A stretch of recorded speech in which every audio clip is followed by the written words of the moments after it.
Hi, Sandy Mackey here with another fun-filled episode of the Ask the Pool Guy podcast with Ask the Pool Guy himself, Al Curtis. Yeah. All right. So, thanks for the introduction. Anytime. I needed it. It's been an interesting couple of weeks. We've both been kind of out of the office away. You've been gallivanting around the world, and I was I was at a conference, a business conference in Phoenix.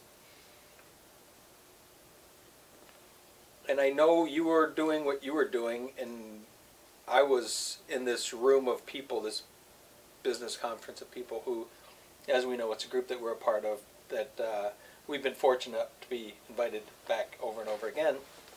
And I think this is the first time that, because you've always been there when I've been there, it's been us talking about what's going on in our lives. And this time it was me talking about what's going on in our lives.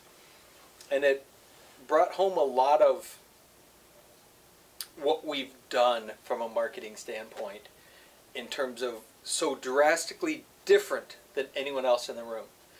And I don't know that they have all known. Now we get together, 2 or 3 times a year, we typically go. And we've been doing it for 5 years now. So these are people, most of the people, there's always some new people, but most of the crowd is people that we know pretty well, that we've seen time and time again.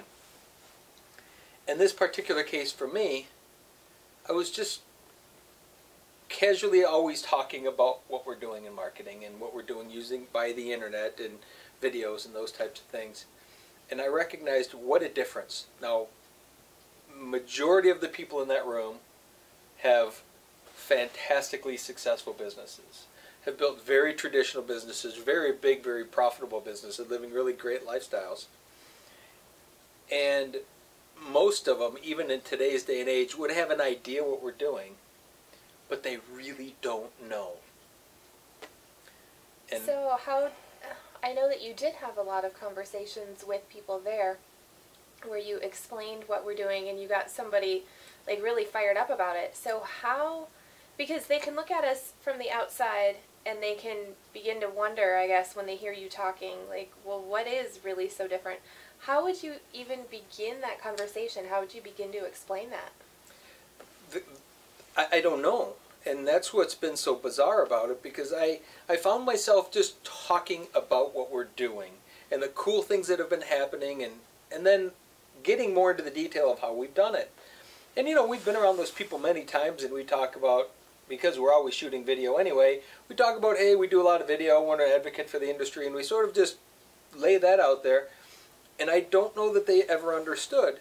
But each of the people, there were several of them that I talked to individually, that afterwards it sort of all came together via email that, well, what was the comment? The term was the silent rock star or something. That we've just been doing our thing and no one's really been paying attention. No one's really been asking. We've just been talking about how cool it is, but no one's really been paying attention. And this time somehow they all heard it in a very different way. And how to go about trying to express to them how and what we're doing, I don't have any idea how to do it. It just happened to be this was the right time that they heard me, or maybe because in the past it's you and me bantering and they're not getting it. It's very logical and makes so much sense to us when you're saying something and I'm saying something and you're saying something, and it makes sense in our minds, and maybe that in this group isn't translated or something. I think you're in a different place now than you would have been the last time you were at a summit, and I think that probably makes a difference. And one of the things that is different is, I know that you talked a little bit about social proof with the group. So there's some social accolades that are happening for you that people could look at. You know, we can talk about what we're doing, but until they know what that means, it kind of falls short of like really making sense to them. So here's what we're doing, and we're published in the national magazine, and television production companies that's are the difference. calling. Prior to and, that, you know, all these things are happening. but we've had all of those, other than the television thing, we've had all the rest of that accolade for the last many summits we've been to. Have we walked into, I have we think the big stepped one, into a place where we are more comfortable talking about it now? I think because of that production, several production companies communicating with us about television, I think it shifted in both of us that what we've done matters. That was a piece of social proof. That we've had the social proof from doing the magazine articles, from the national awards, and building the projects, and the love of the people, and you know, all of it. We go to the conventions, and people know the brand, and they know us, and they feel like they know us, and all of that. And yet, that one next step created this whole different level of social proof, because it meant what original intent was to be known on the internet. And really, that was like the ultimate social proof, kind of, that production companies found our stuff, both independently said they found our stuff online. And once they saw it, they wanted to communicate with us. And maybe that was that big step of social proof. We have plenty.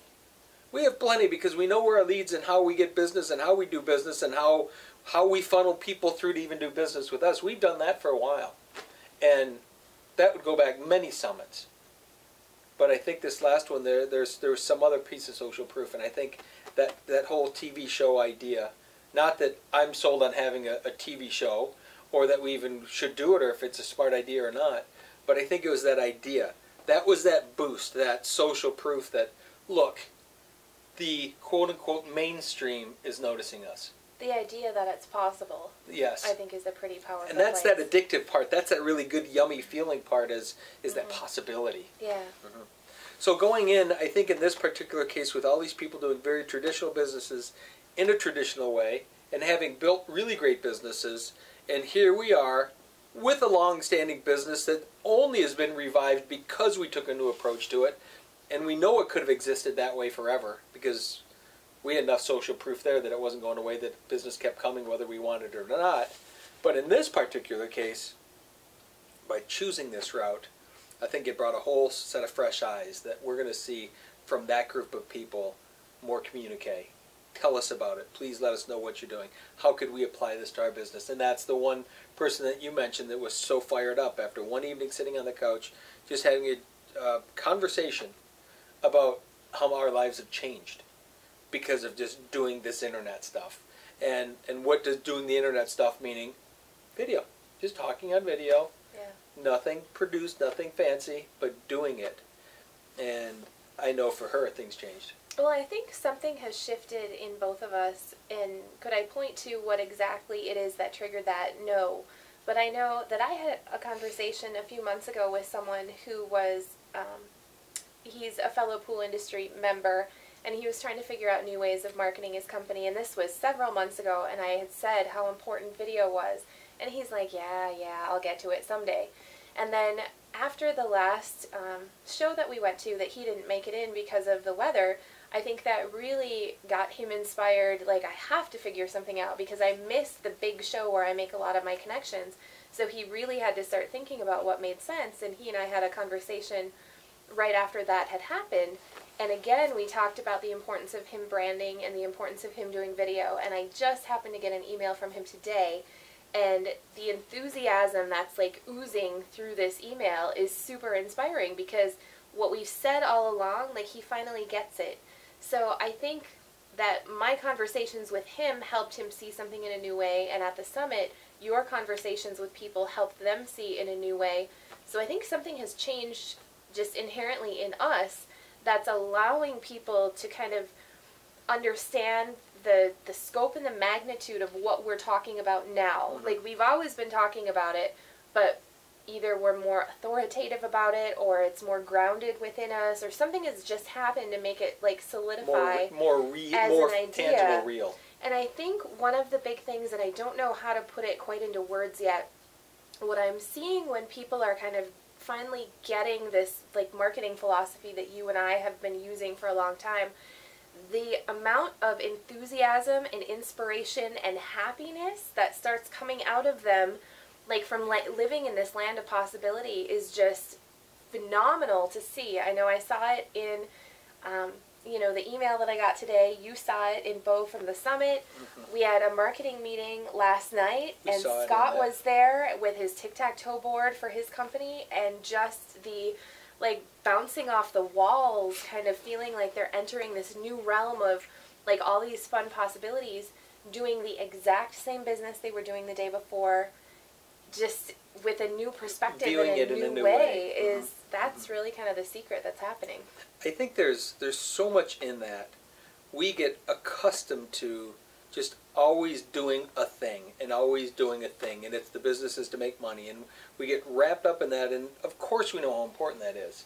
But in the case of witnessing Scott yesterday in the marketing meeting, he's seeing a business that's 32 years old from new eyes, because he's allowed himself to. He kind of has this roadmap now of, okay, let me think about all of these pieces, and once you start thinking of all those pieces and what fits in each one of them, it kind of it appears to have like opened his eyes to, well, there's so much here, but we only want this.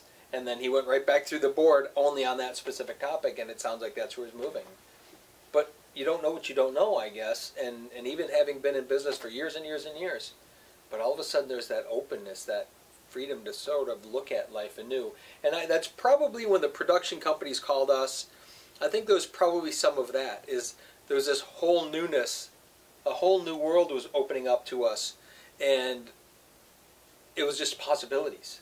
And I think looking at your business that way, always, and that's what's been so cool with how we've been approaching it with the company culture, with who we are and how we fit, is it's that constant openness toward new ideas, toward how could we make the experience better. And the experience better isn't just our experience. It just isn't the employees' experience. It isn't just the homeowners' experience or any other contractors. It's sort of industry-wide. How can we make all of it better and feel better in those moments?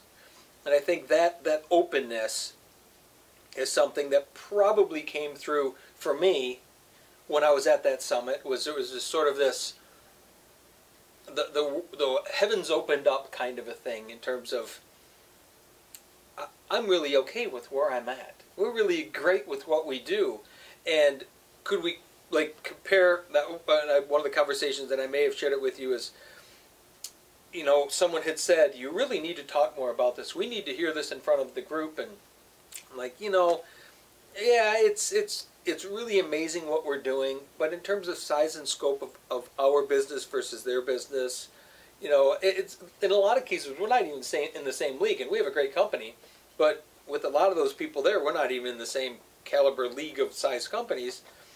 And one of the guys said, but what you're missing is, just because it's bigger doesn't mean it's not full of frustrations and unhappiness and miserable people doing things because they're supposed to, and company, you know, the CEOs or the owners of the companies aren't really frustrated and miserable with it, because we know that just having more money doesn't make anyone feel better. You have to feel better with money or without money. It's not going to change. It's just a magnifier. So if the company's making more money, but you're really miserable in the process of making it, then who are you as a person? That was an aha moment for me. Here's what he said, and I don't know if I told you this or not. He said, we were talking about reality versus perception. I said, well, I recognize that reality is in reality, perception is reality. And he said, no, your perception is not reality. It's just how you perceive it. He said, because my perception of your reality is way different than your perception of your reality. He said, you may think that you don't qualify to stand on stage to talk about any of this because, and he did the old quote, because your company is not as big as my company. But that was one of those moments where my perception is my reality. And I've always said, reality isn't reality, perception is reality. That's not even true. Because his perception of my reality is not my perception of my reality. Whose reality is real. And then from his case, he said, everyone here needed to hear that. Everyone needs to hear that story and needs to understand it. Well, here's me going, well, yeah, but, and I don't often feel like, You're at a loss for words? I was not only at a loss for words, I feel like I had just been spanked and pushed under the rug, because he was absolutely right. But my perception is that my perception is my reality. Now, in the moment of me thinking about it, it is. But my perception of reality isn't reality either. I'd never taken that extra step until he said, your perception is not reality. Because my perception of your reality is not your perception of your reality. We need to hear what you have to say. And it was kind of one of those moments where I was like, thank you. All I could do was stand there and stare into his eyes and say, thank you. You know, that really means a lot. Because here's another piece of social proof. Here's another piece of validating who we are, what we're doing. Because it was around a discussion about what we've done from a marketing standpoint that he told me, he said, if I could do that with my business, he said, I could really start living my dreams. I don't know if we talked about this yet either, but he said, if I could do that and get that running so that it's doing kind of what it's doing for you, then I could really live for the passion and the dreams and the things that I want to do. Now, remember my perception of my reality versus his perception? Well, my perception of his reality is much bigger company, much bigger money, much bigger opportunity to do whatever you want. And yet he's saying, well, if I could do what you're doing, in the way that you're doing it, that would free me up to be able to do the things that I really want to do. I was like, okay, maybe there's something here. Mm-hmm. And it was one of those moments where, sure, bigger is not better necessarily. And which led to another conversation I had that weekend over dinner, which was really interesting. And again, I've been around this guy for a while, and just kind of never connected in a way that he would even know what we do, hardly, barely. And I made that comment. So another conversation, sitting at dinner with someone that he and I have never really connected. Now, I've met him many times at these functions before, but we never really connected very closely, and we got to talking about kind of what we've done over the last number of years. In the time having known him, I'm now telling him the things that we've been doing. And he was really astounded at kind of what it is that we've been able to do. And I had made the comment to him then that, you know, we have a great business. And fortunately we're invited back to this gathering, a group of these, what I would call phenomenal businesses, bigger business. And phenomenal better doesn't really matter bigger versus smaller. We're a smaller company compared to some of the bigger ones. And he had brought up a book, and he said, there's a book that the CEO writes in the book. He said, small company, fat company means happy company. And that struck me. I went out and bought the book immediately. I think it's supposed to be coming, or maybe it's here already. That reality that we don't have to be a big company, because we've talked about that many times. The business community would say, scale the business, make it bigger, make it bigger, make it bigger. And we've had the conversation many, many times in all of our discussion that it's not about making it bigger. It's about doing the thing we love because we love to do it and have so much love in that we make a living doing it and we do okay. And he really hit that for me. Because then he went on to talk a little bit about, you know, to scale up then, it's hiring more people, there's a lot less satisfaction in that because it gets out of control and blah, blah, blah. And he kind of went on because he deals with companies that do that all the time. And his idea of keeping the company small, but really profitable, is where people find happiness in the business world. And it was like, wow, you know, that was, you know, how many times in the last 6 months have we had people say stuff to us like, I want to be on what you're on, or, you know, what we're running around saying, hey, everything is awesome, or any of that stuff. And those words in that book from that CEO ring true, that the company doesn't have to be great, big, huge, doesn't have to be some monstrous thing. It has to be the love fulfilling. part, the fulfilling. It has to be fulfilling. Yeah. Well, I know when you were at the summit, then part of what you had done with a couple people was show them kind of our process and how we actually took a new look at our company. And we've tried over the years to explain its importance, and then even this past Tuesday, because Scott at our marketing group, he had gone through the process himself, and he said, I know that you guys have talked about this, and I've heard Sandi say over and over how you should do it. And then he saw us apply it as an example, and he kind of goes, oh, I should take another look at this. And he figured out that doing the process for himself, he did it in two ways. He did one as a general overview of his company, and then he did one kind of in a special niche that they wanted to go after. And he said even though he had heard that it was important to do, and he had seen it several times, until he actually did it and dug in, he didn't realize how inspired it would make him feel, how focused it would help him become, and how it kind of opened up this whole new portal in his being excited about a new part of the business.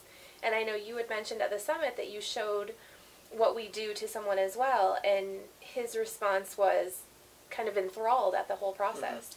Yeah, there's two comments to that. First, did you witness when Scott was talking about, because he made copies of this 2 times around that he did the Tic-Tac-Toe thing, and he shared them with the whole group, but did you see in him the... I heard it. I mean, yeah, it was just oozing out of him, and he was giddy giggly about a process, about a marketing process. Yeah. Because really, it's not that. It's a discovery of who we are and what we can imagine our company can be. And we call it marketing, and that's a great definition. For lack of a better term, you and I have called it marketing, and we've called it organic marketing. And what it really is kind of that, I would add the word holistic to it, a holistic discovery of what you want your life to look like as a result of what you put in as your work or your trade. Like, when you discover what that is, then you can be really excited about it, and then like it comes back to you. It wraps right into business and other things. So you put forward an effort, and the energy comes back to you in terms of money, financial energy, that then you can do more things with.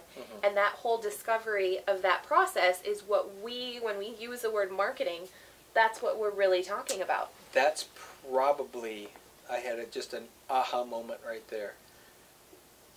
When we discover the thing that really makes us happy, in a way that it can be done without it being whatever it has to be, if we can just allow that to happen, and then the net result is money that's now usable for whatever, that next set of new discovery is not based on all this anguish and work and hard effort. And because think about, I got to set a goal to get the next thing so I can go have my next experience. And there's almost there's almost this yuck. So when you go have the next experience, you're dragging along with you this bag of yuck. Instead, going through that process of just understanding, process is not the word either, but it's sort of going through the thing that then allows you to attract the money and the money shows up. That money is now used as that next fun experience. You're not dragging in all that junk with you. I got to go have my experience now because I did my thing. Yeah. Instead, it just sort of is there. And there's a really cool moment that in that aha for me was the reality of us discovering that, creating that money without it being anxious, without it being hard. And I mean, we're not working any harder than we worked before, or we're not, it's not like you can go quantify and go, wow, they're working harder than they ever have. We're working like we did before, but without that anxiousness side. And having more fun with it. Yeah, and enjoying it. You could use words like, well, we're more focused now, but focused isn't even a fun word. No, that's not a fun word. So it's an understanding. We're working with more of an understanding. It's more specific. And, the books that we talk about with Wallace Wattles bring a crystal clear vision, or even Think and Grow Rich with Napoleon Hill saying that definiteness of purpose, and kind of boxing and understanding that.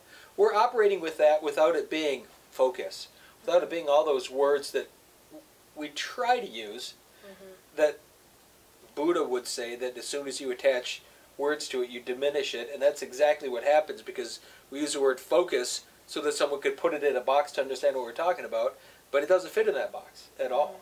But it's a kind of a descriptive word that might sort of get it, but it doesn't. It lacks a lot when we use process or focus or, isn't it? It's kind of yucky because all of a sudden now it snaps back into some thing I'm supposed to be doing because it's the process I'm supposed to be following, instead of just sort of that meandering in and through the stream and finding your way. But the net result, when you do that and it works and you have social proof, the next bit of fun that we have as a net result of the money we made doing it doesn't come along with all this anxiousness and all the stuff that we normally seem to carry. And when I say we, I'm talking about me. I imagine I'm talking about most people, but when I'm specifically saying that we carry along, I'm really talking about what I have always carried along that I don't anymore. But I certainly did for a long, long time. So, well, we could keep alluding to this whole magical thing that we do, or we could, share a little bit about what it is. You mean the organic marketing stuff? The organic marketing process. Or the what's the new term now that we're not necessarily calling it marketing, but that's what it is though. See, and as soon as you put those words, it kind of like gets even more vague again. So our magic, our secret sauce, our special thing. I don't even know how to pick better words for it. It is a process. It is a grid, a map, and an understanding, and kind of mapping out all of the pieces. Well, we tried to make it sound fun because it's marketing tic-tac-toe. I know, So. and that's really what it is. It's just that when it seems to be that when you put it into words that people have to follow a process, most people lose the interest because it just sounds like a lot of work. Because they feel like they've done. I've done all that stuff before. Yes, I've worked through this, and here I still sit, and so I'm really not inspired to go through a process again because it doesn't sound fun, and I don't see that there will be a reward at the end, or I don't think it'll make me feel better, and I don't know if it'll change my life. Well, even with a well-crafted sentence, I don't know if we could explain to people the magnitude of just how important and how much fun it can be. You are probably right about that. So how would we approach talking about it in this format? Well, do we paint a word picture? Let's paint a word picture. So let's paint a word picture of what this whole thing is. Every time we refer to marketing, every time we refer to this discovery, let's talk about what that is. And then we'll link to some additional resources for people to check out. Well, as the story goes, you were trying to figure out how to work through. We were in a meeting, and you were trying to work through the process of marketing and how to get somebody to understand what the pieces of marketing really were.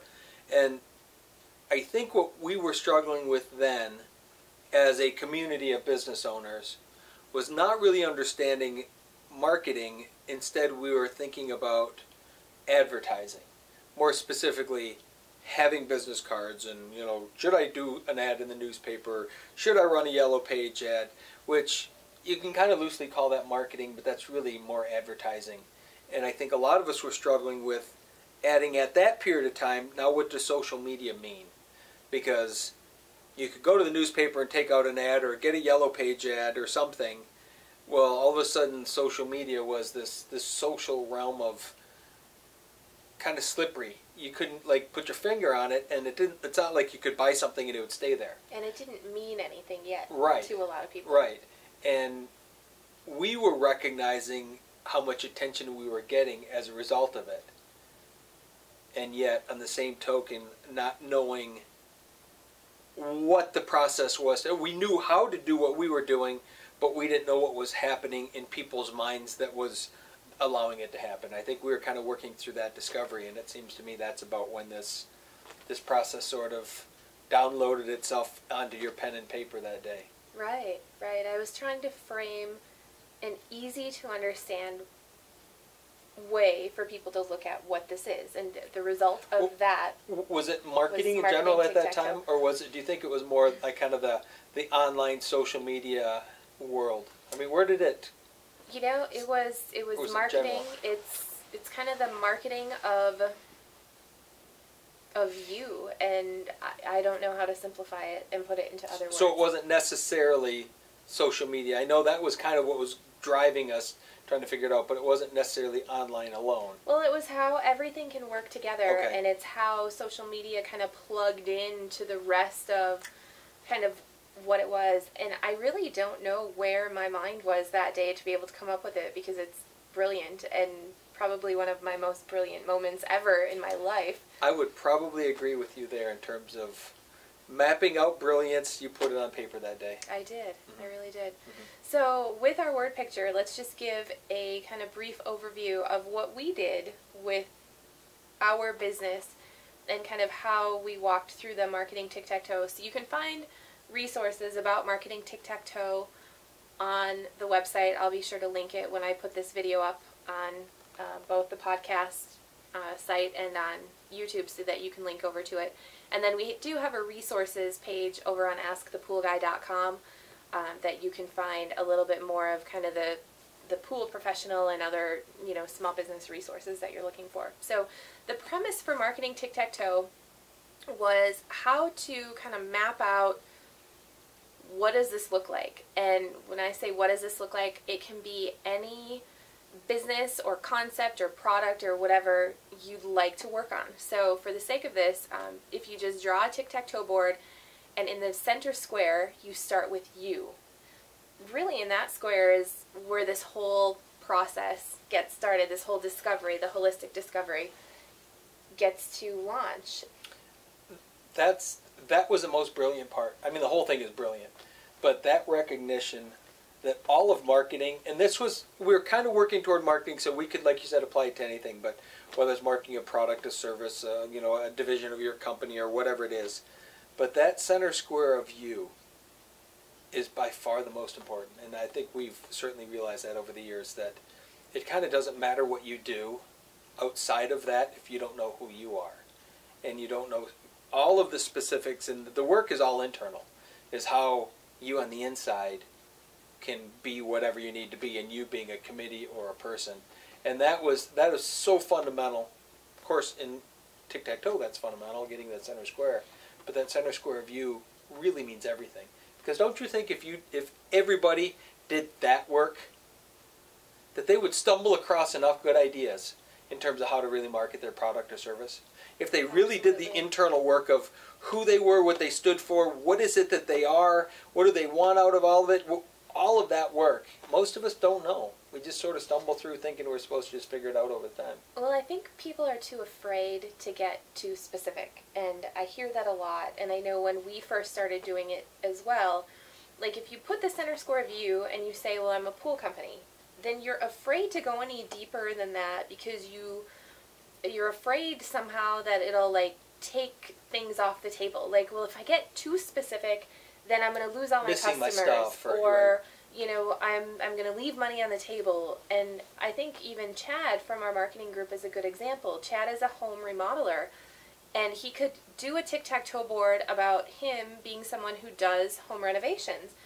And what he really wants, though, is to do high-end, custom, exclusive kitchens that are maybe a step away from a normal kitchen.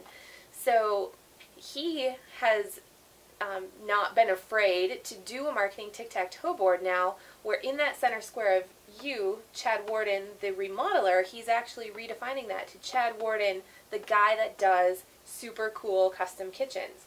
So he kind of took a step over from, sure, he can still do remodeling and he can still say yes to that work, but really what he wants to focus on and what he wants kind of the universe to know that he does is this really specialty niche. And that's what we did. Instead of putting in the center square of you, we're a pool company, yeah, and we service all people with pools. We got really clear, and we did one board for the construction side of our business, and we did another board for the service side, and we've even done another board for the online Ask the Pool Guy brand. So we didn't lump everything into one space. We actually got very specific. So you, as, let's talk about the pool construction company, here's what the types of projects we want to do are, here's what we want to be known for, and here's what we really want that company to look like and to stand for. Yeah, what's the culture? What is it? So what that's do we want how it we to be? started. Yeah, and looking at that alone, that is a scary spot.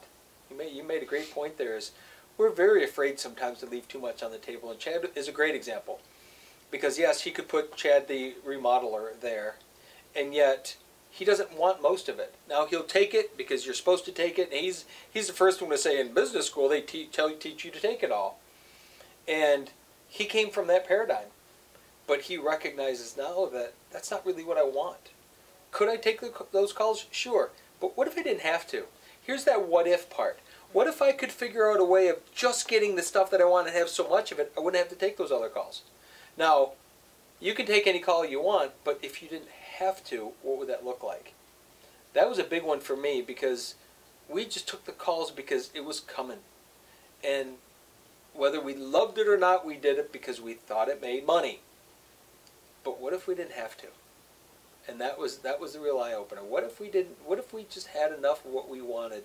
We didn't have to look at doing anything that didn't tickle us, that didn't make us happy and fun and all of that. And so we looked at that, the artistic, creative, all of that stuff.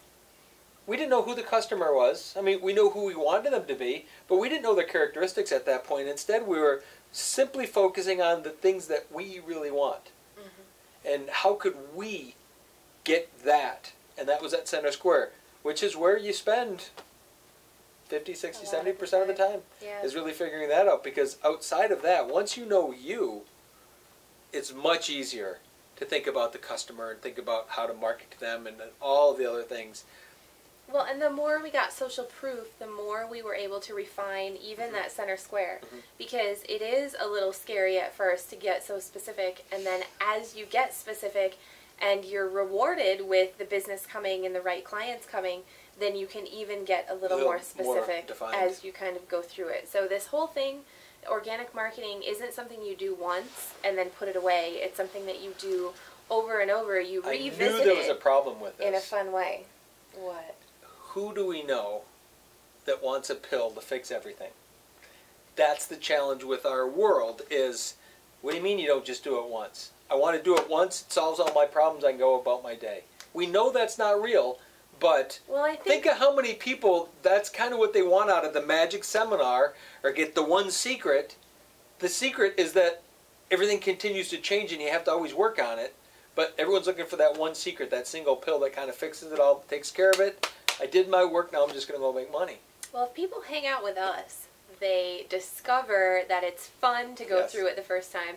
And then as long as they're reminded, you know, let's do it again, and they actually take, I mean, it could take 5 minutes, it could take 5 hours, however long you want to spend on it. Right. But once you've done it once and you kind of really, like, glimpse that magic part of it, or you've, mm-hmm. like, had that feeling inside, then you're probably more likely to say, okay, yeah, let's do it again. Mm-hmm. And we do it quite often for a lot of different things. Mm-hmm. You know, the most recent was if we planned a television show for our company to participate in, what would it look like? And that process was super fun because we got to be so specific about what would we want the show to look like, who would we want to be talking to, what kinds of things would we want to do, and it was just a nice way to like work through all those details in a nice, easy to look at format. That's the other thing that marketing Tic-Tac-Toe does. Like, simple. Marketing is, you know, there's all these things and you can feel so much pressure about trying to figure out where do I go, what do I do, how do I keep track of it all.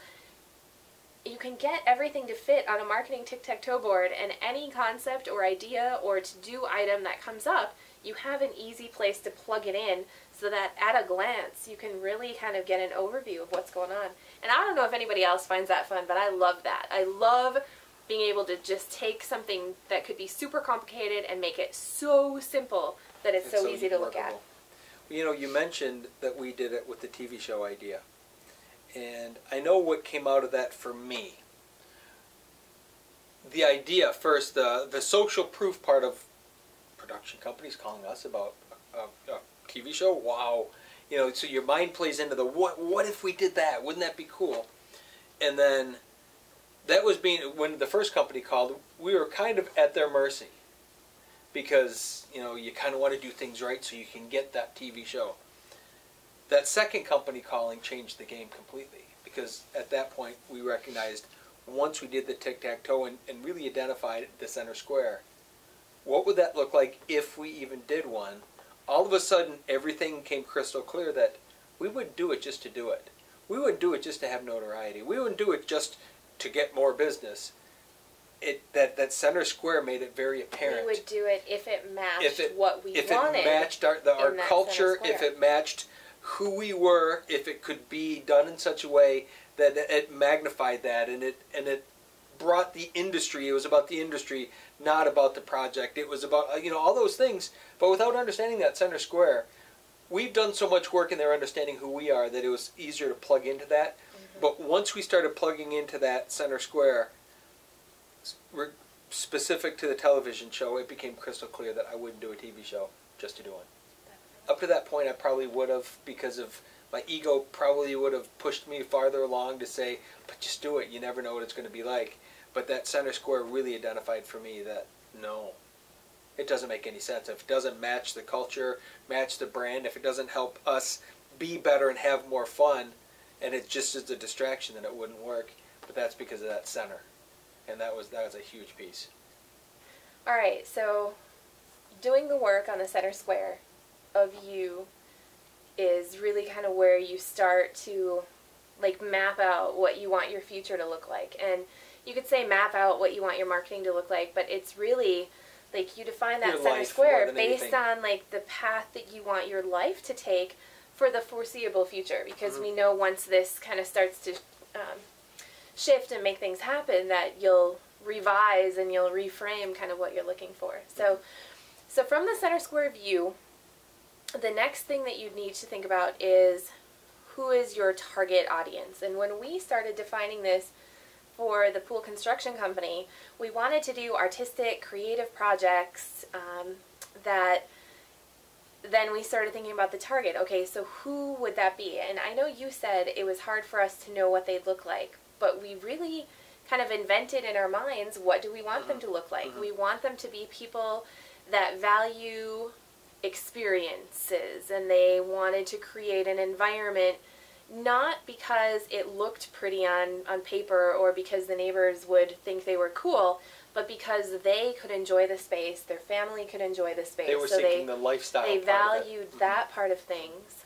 We also started to kind of define some of the quirks that we'd hope that they'd have.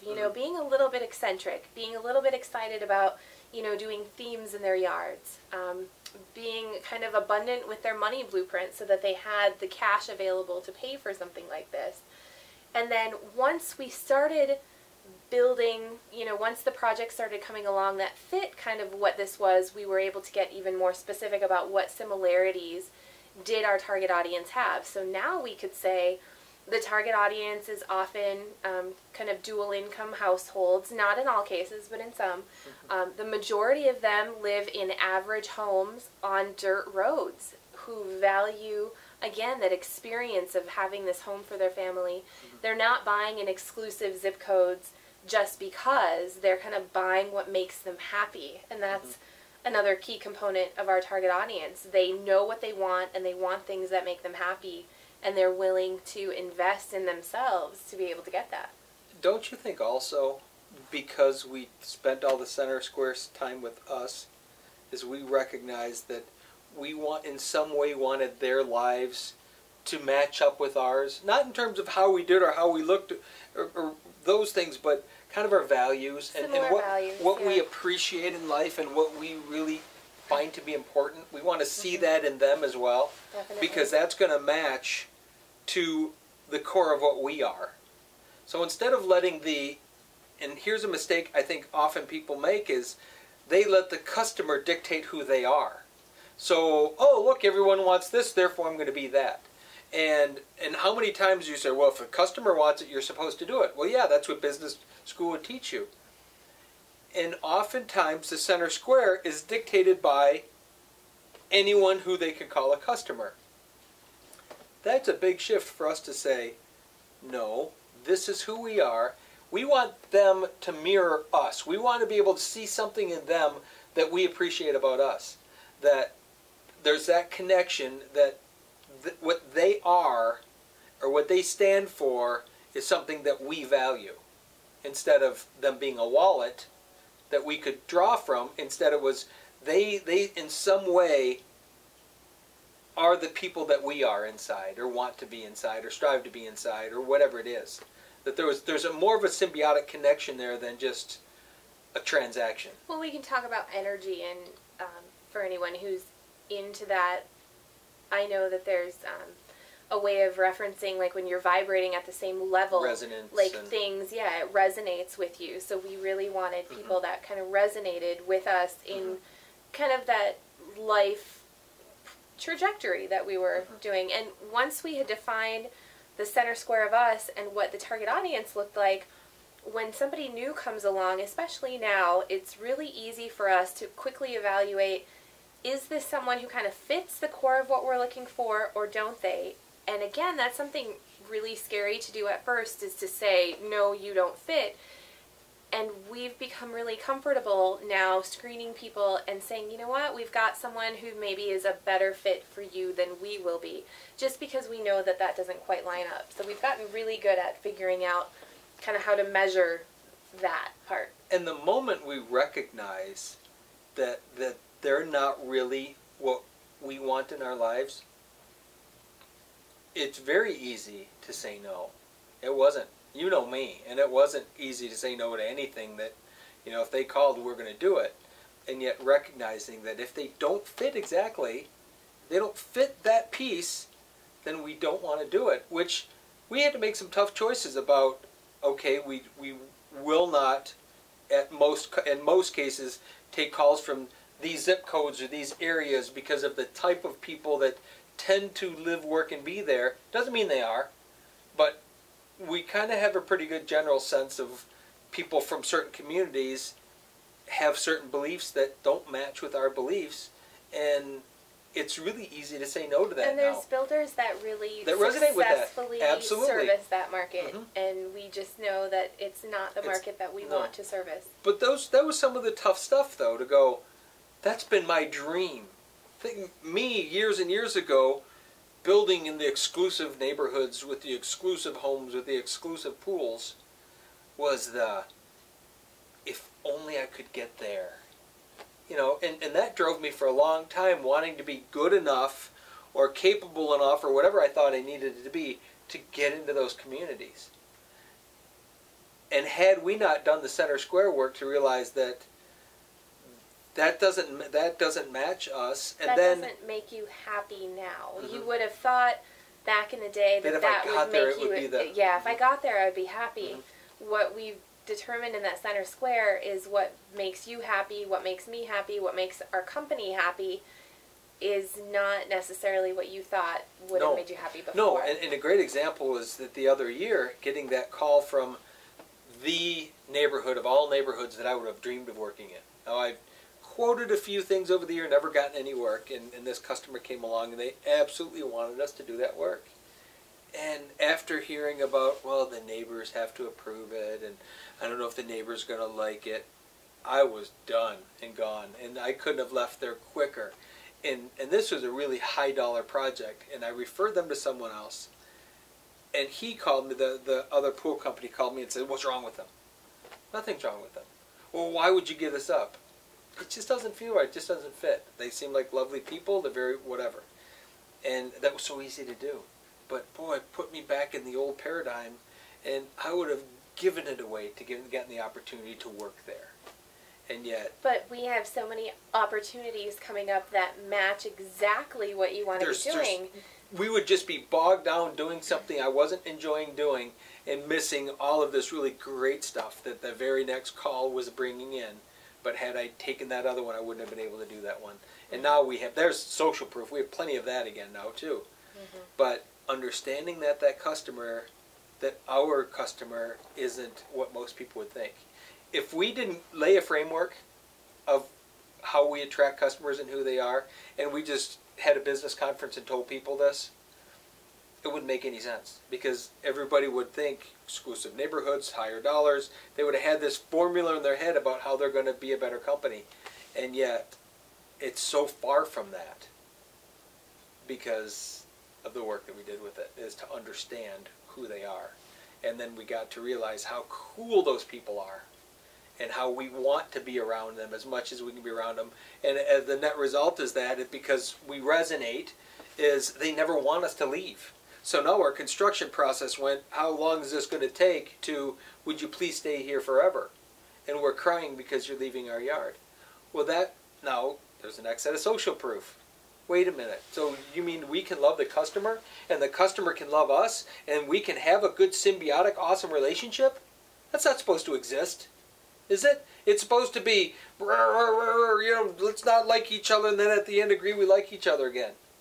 No, it doesn't have to be that at all. No. But that's that paradigm that most people still live in about construction and it just doesn't have to be that. Well, when we decided who our target audience was as well, I know you talk about wanting to love the customer through the process, and so many of our interviews that we do, or the video that we do with some of our customers, they struggle for words to say that this was unlike any contractor experience that we've ever had before. And that's really what we're looking for. We're looking for people who can have that with us, can have an experience unlike anything else they've ever had. And that's all the social proof we should ever need. When you look at, the emotion I just saw in your face, you describing that, that's more social proof than we could ever should need. We shouldn't need a TV show or shouldn't need anything else. When we create that, it didn't happen just once. No. If it had been like a once, we would have gone, wow, that was just awesome customer, I wish it could be like that. But it's every customer. Yeah. That feeling, that same thing happens because we know them, they know us. We're selecting them as much, if not more, as they're selecting us in this process. And that means so much because we know who they are now. They can fit or not fit. And how much work? If we were to have to define work, like you have to work, this is so hard to do, how much actual work did this take us? Other than getting really honest with ourselves, having to kind of crack open the doors of some of the closets of past experiences that we didn't like how they turned out, and we had to go through a lot of that emotional junk to recognize, okay, so those are things we did that were mistakes or wrong customers, or we kind of had to hash through a lot of how we felt about things. But in terms of work, it's not like we had to physically labor for hundreds of hours to do it. No. We had to have open dialogue, honesty, clarity, and continue to slug through even when I would rather cry, either when I'd rather run out the door and say I don't want to do this anymore. That was the work. And I think the work comes with a buddy system as well. It helps. Just thinking about the way that you're explaining that, somebody can go through this by themselves and they can think, okay, I got it. And then all those doubts are going to creep in, and without bouncing the ideas off of someone else who gets it, because you can't just bounce them off of just anybody. It has to be someone who kind of gets where you're going with this. Having that person, I think, really helped because we were able to come up with the ideas, we were able to practice it, and when one of us had doubts, the other one said, no, just stay the course, or vice versa, to help that. So I think another kind of key component that we haven't talked about much to this point with this whole organic marketing thing is the importance of having a peer group or a buddy system or a mastermind that you can actually go through it with, because probably the mastermind is even the most powerful. If you have the ability to do that within your company, that's great, but then you should still have outside perspectives. So I'd say 2 to 6 or 8 people max that kind of understand what journey you're on, that can be those idea bouncers and those attaboy people that say, yeah, you're on the right track and you're getting this. I think that makes sense. You were just mentioning, having a peer group in the small group of people, a mastermind. And at bare minimum, one other person. And you don't have to be exactly alike, because you and I are very much not alike, and yet we've created this almost third consciousness, this third person that's us in combination. Well, we have the ability to create a similar vision. So very different Very perspectives, different. but an alignment when it comes to what the future holds. And that takes some effort. We've had to work at that. We haven't. I remember we used to joke in meetings when you and I would go head to head over trying to hash through something, is we'd warn people, don't be afraid. It would make people uncomfortable. Yeah. And we had to do some of that work, though. We had to kind of get deep into how we really felt about stuff, because until you really feel the feeling, and if you do this and you're not really honest, and you're kind of sort of talking, but you're not really telling the whole story, it's going to be a difficult road. But when we got really honest with ourselves, now this is what's going to scare people away more than anything, is most people don't want to be honest with themselves or honest with their peer group. But I think a good thing would be, if you were going to do it within a company and have the several key players, you should also always have someone from outside the company that has no specific vested interest into the process.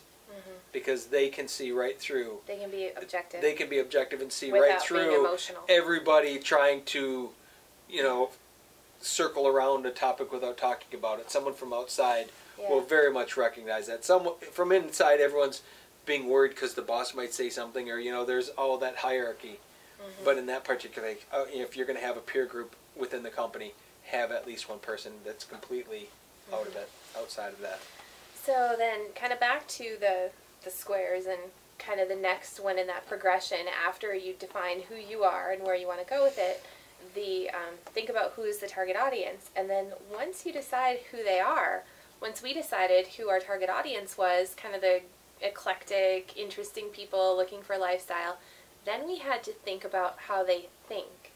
And once we started thinking about how they think, then we could figure out how to make our messages that they could hear, that they could see, that they could listen to. So one of the things that we did adopt early on was doing video.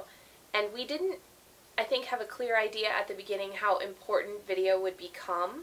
But once we started putting out, we do a lot of kind of the philosophy of building, we do some how is it made, we started getting kind of that social proof again, or that validation that was working, because the people that fit our target audience were then coming to us saying, I watched your videos, and what I learned when you were giving away kind of all the secrets of how you do things is you must be really good at it to be willing to share it with anybody else who wants to learn it. And then one of the other things that happened with some of the kind of the philosophy was, people would say, we kind of heard you talking and we really liked where you were coming from. So aside from the technical knowledge that we could share, they really liked seeing who our company was and who you were, especially as a person.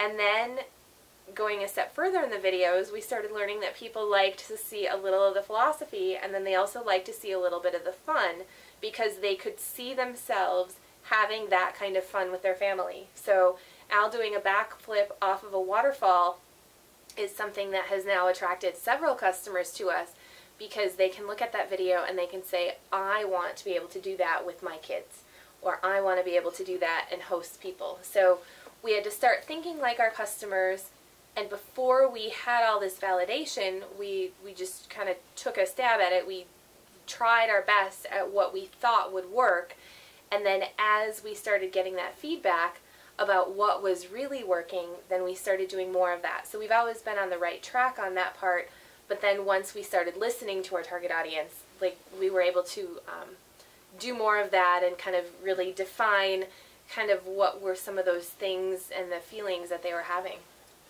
So from my perspective, the think like the customer square. If I was just telling my message because I was telling my message because it was the way that I tell my message about what I want to talk about, it'd be like this.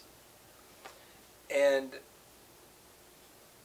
when we defined that customer and we got into the mind of how they would think, and this is what's going on in my head as we're doing video, as I'm talking all the time, is, does what I'm saying align with me, and does it align with the people that I'm trying to attract? Because we certainly want, my words certainly want to enter my potential client's ear and ring and resonate, and wow, that's something that intrigues me, or that interests me, and here he's saying it. There's something more to it. And it's that process. If I had no idea how they thought, which we had to take a stab at it, you're right, but we had a general sense because we'd done a lot of work with us, and we kind of knew that they're going to be a lot like us in a lot of respects, and what's going to resonate with us is probably going to resonate with them, so it was fairly easy. If we hadn't done any of the internal work at all, but we knew a target audience and we thought we knew what they would like to hear, we would be being very inauthentic doing it if we didn't really know the mill. And that's, again, Tic-Tac-Toe was 3 in a row, and in this case, one of the, it doesn't matter the orientation right now, but those 3 in a row, you, the center square, your target audience, and how they think is really a winning combination. But think for a minute, if you imagine you knew what the target was, and you imagine you knew how they thought, but you didn't fit in that center square between those two things, and you didn't really know who you were, and how inauthentic could you be and would you be trying to play to somebody else just so you could attract them? Well, I think... And there's kind of a disconnect there that I think we discovered how important it was to be authentically us and attract those people. And I think we've seen that in the pool business here in our local market too. I know that there's several builders who are kind of paying attention to what we're doing, and they're saying, well, I would love to do that too. I'd love to do that type of work. But they haven't done the work to decide that that's what they want their future to look like. It. Mm-hmm. So they see the work we're doing, and they see the customers we're doing it with, and those customers can tell when it's not lining up and when it's not authentic. So as much as we can tell when a customer is right, I know that there's customers out there that are in tune enough to know when a company's not right as well. So I think that's an important piece, that if you do the work, then it all lines up. But if you don't do the work and you just want what you see somebody else having, then it's not really going to line up for you. And that's how I would almost classify the difference between marketing and advertising. Because advertising is just sort of creating messages that whether they resonate or not, it doesn't matter.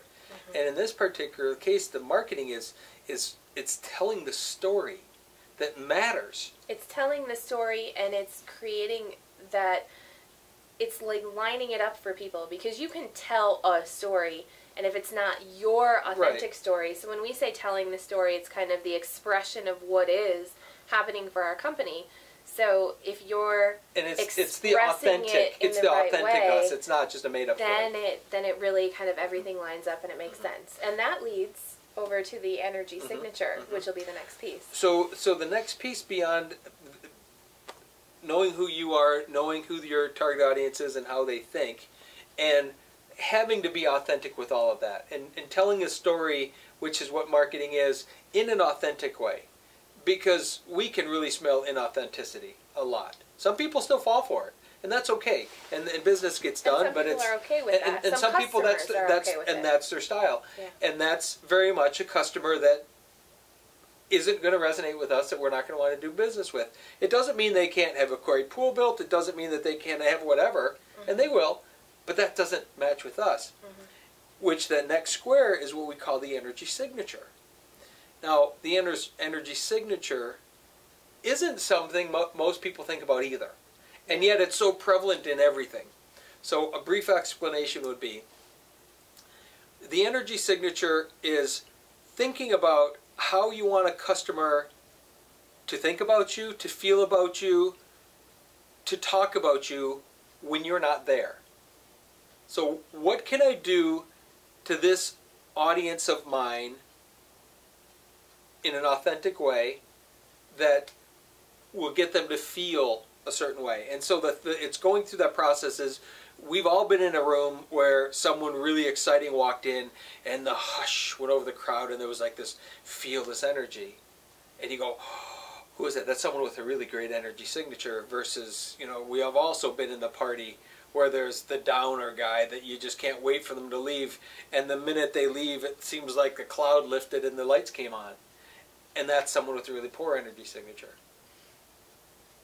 We can authentically create, and if we take the time to understand it, a really good energy that comes through in our video. Where it does, so it doesn't have to be just how we interact specifically, but in everything we do, we want to bring a certain feel that people can feel good about it, understand it, want to talk about it, want to express it, want to share their ideas, and they want to share their experiences about us to other people because of how it makes them feel. We also need, in the construction side, for a yard to have a good energy signature. Like, the yard has to feel right for us to work in it. And after we've built a pool in there, we want it to feel a certain way the minute somebody walks in there. Like, it feels like they came home to this, you know, peaceful, serene, comfortable, awesome place. And, you know, we just in this last week have been talking about the energy signature of water as well.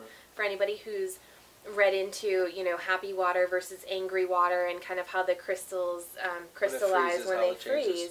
And that's another, like, all-encompassing. So when we attract our customers and when we share our message with the world, we're talking energy signature. But then when we build the projects, even the water and the concrete and, you know, the sculpting that goes into it, every component that's in there also carries that energy signature.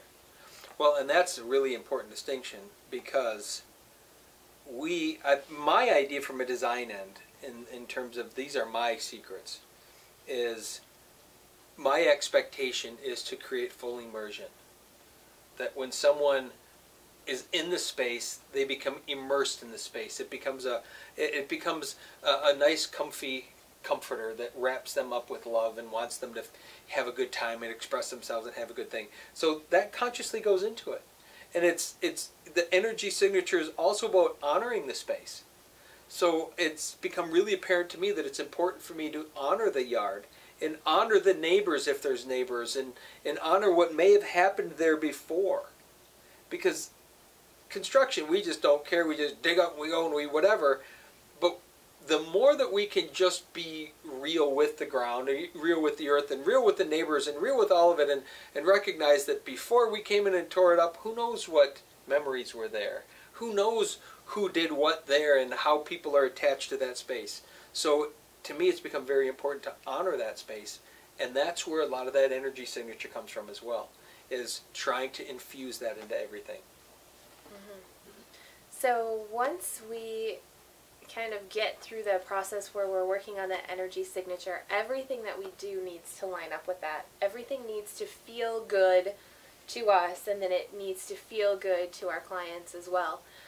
And then from there in the process, the rest of the squares more mechanics that you work through are a little bit more mechanical. From there, you can start looking at your networks and how you can create relationships with other people and with other companies to kind of support and understand what you're doing.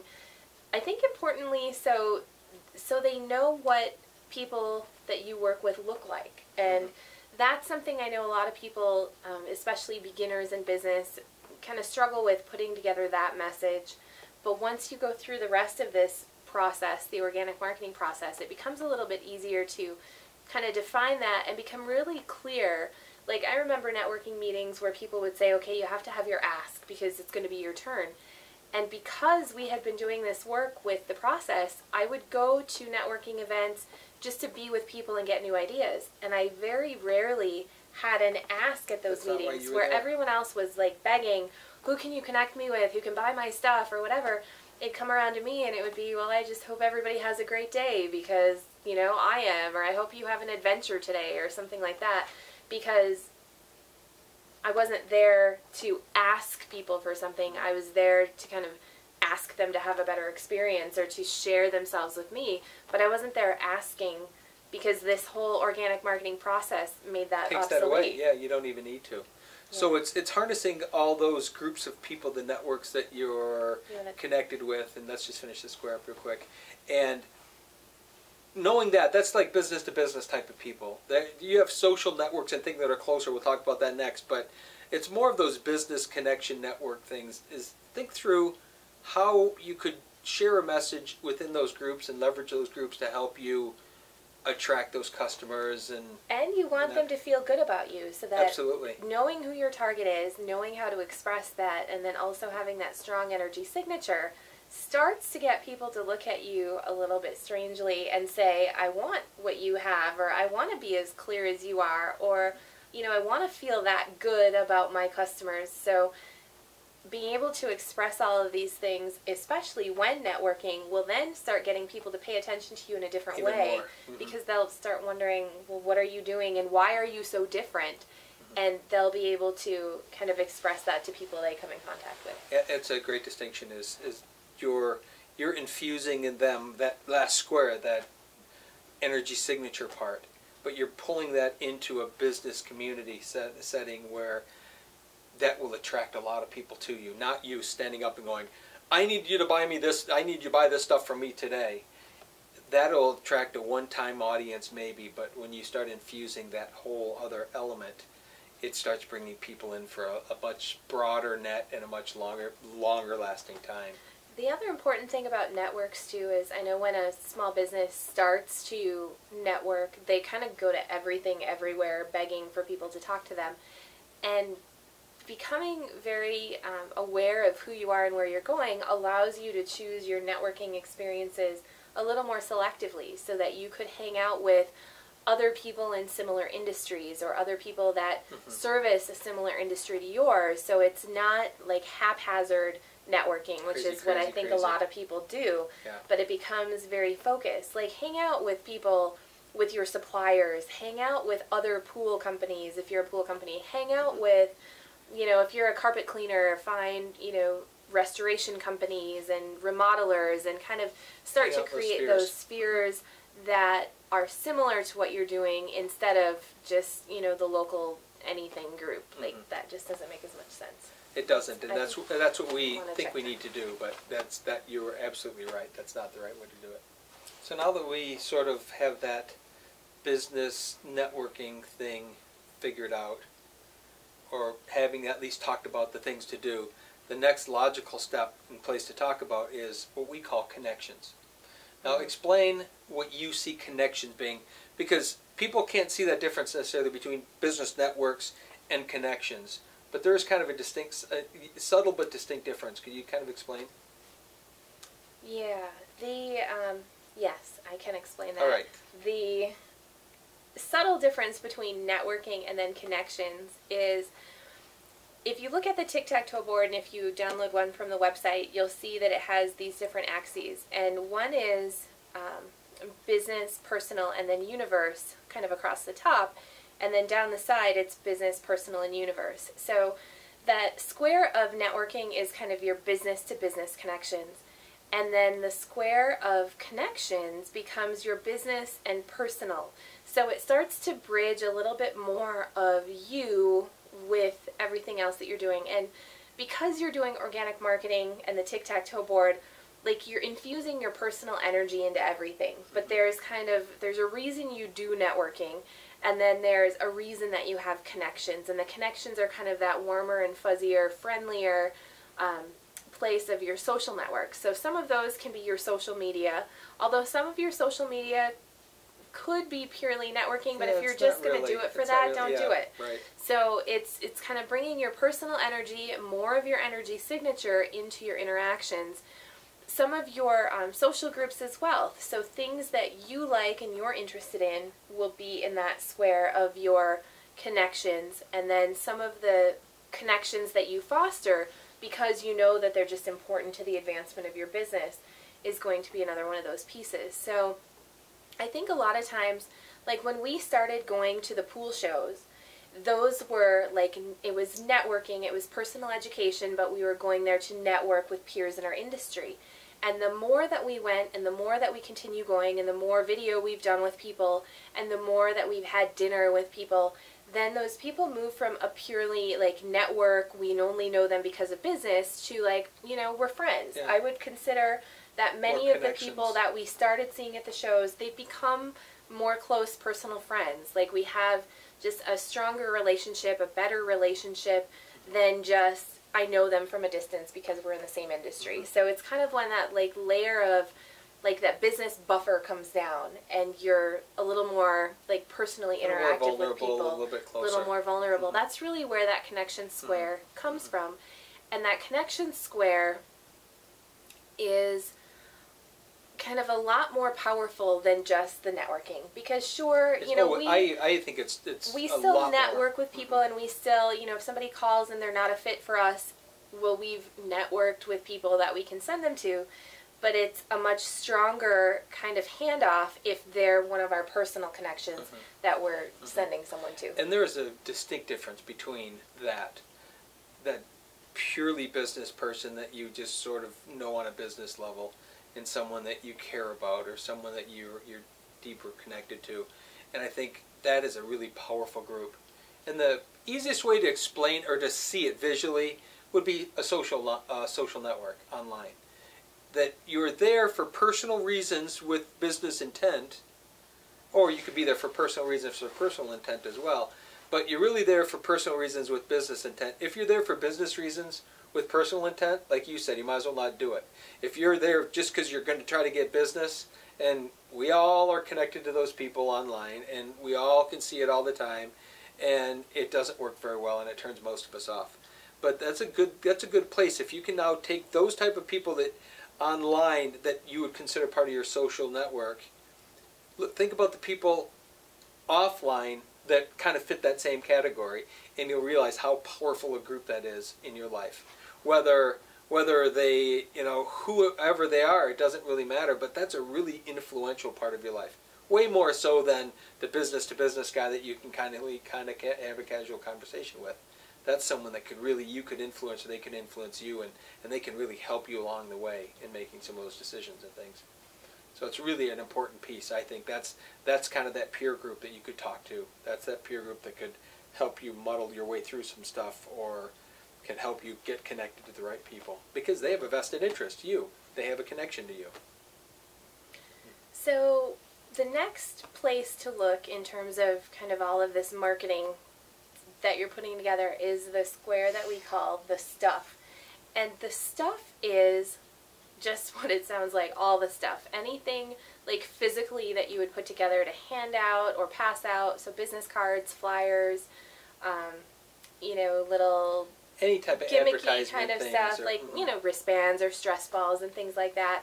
Your advertising that you might put occasionally in a shopper's journal or in the newspaper. And what really became apparent to us when we first came up with this organic marketing model is how many people, especially those that are new in business, go directly to the stuff, and it becomes so important for them to get all this stuff before they've really figured out, like, what's the message? Who are you talking to? What are the target audience clients that you really want? And when you look at it as a part of the whole marketing strategy, the stuff is like 1/9. Should be 1/9 of your time, energy, and budget, as far as I'm concerned. Or less. And that's what we've done. We've spent, we divided all those squares up. The majority needs to be spent on the time in the middle, which is you, which doesn't cost you anything to think about. And then it's just the time that you put into it. And then the other squares, you kind of navigate accordingly.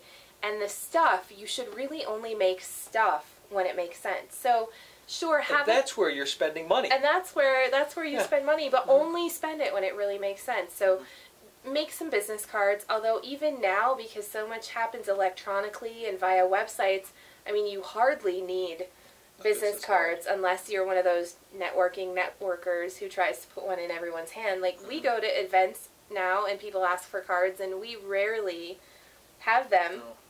Because we point everyone to our online home, which we'll talk about in a minute. I went to my business seminar last week, and I didn't have a single card on me. Yeah. It just wasn't important. When we go to the pool sometimes shows, it's good to have a few. I try to have like 5 or 6 with me. There's going to be some people that's really what they want, and we don't want to exclude them, but that's not really a part of our marketing anymore. That's very little.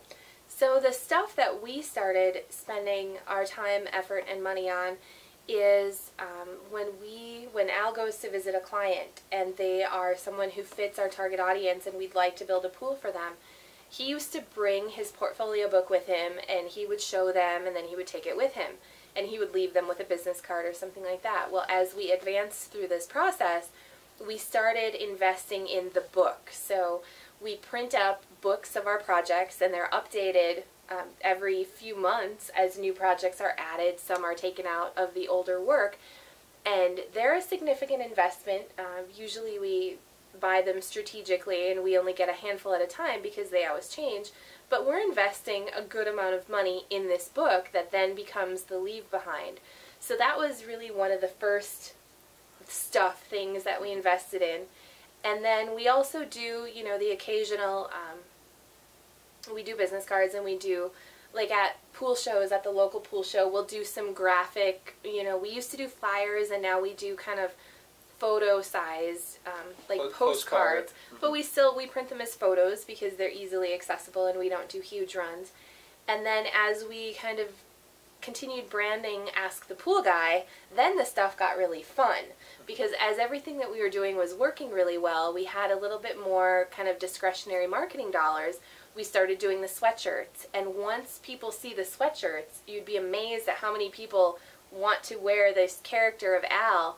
So they became popular, and that's something that we've started doing more of because it's what people are asking for and it supports our energy signature. So we've really scaled back on the stuff but developed more important stuff. Here's where my mind was at when you started talking about the sweatshirts. Is I can imagine someone listening to this saying, but I can't afford to buy sweatshirts and give them away. And you and I wouldn't have thought so either. I don't think that when we got started with this, we would have said, well, our marketing dollars are going to be like giving away $50 sweatshirts to anybody who asks us. Instead, it would have been, how can I strategically get this into the right hands of someone that could influence a buyer that can buy one of my things? I mean, that would have been the initial, what's my return on investment sort of perspective.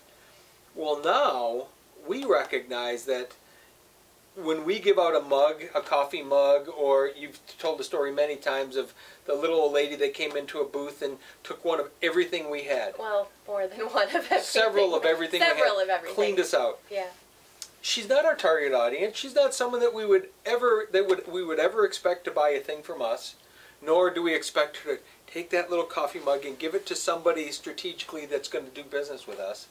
We let all of that go because we realize that it's in the giving. It's in that process of sharing a name and sharing a brand and sharing that we, from somewhere else, the universe delivered to us that next customer. But I know that I would have understood, and it would have been easy for me to listen to someone say, oh yeah, before you know it, you're going to be buying sweatshirts and giving them away. And to me, just a matter of 10 years ago, 5 years ago, I would have thought, that's a lot of money to invest in people. That's a lot of whatever.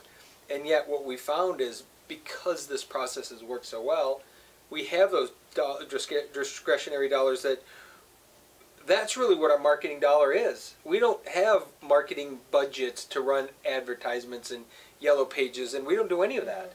So instead, our marketing dollars, discretionary dollars, are the same dollars that everybody else would be pumping into thoughtless advertising because they really don't know who they are, let alone the energy signature they want to portray, let alone what the message should really be to put on a pencil they give to someone or a yellow page ad or whatever those things are.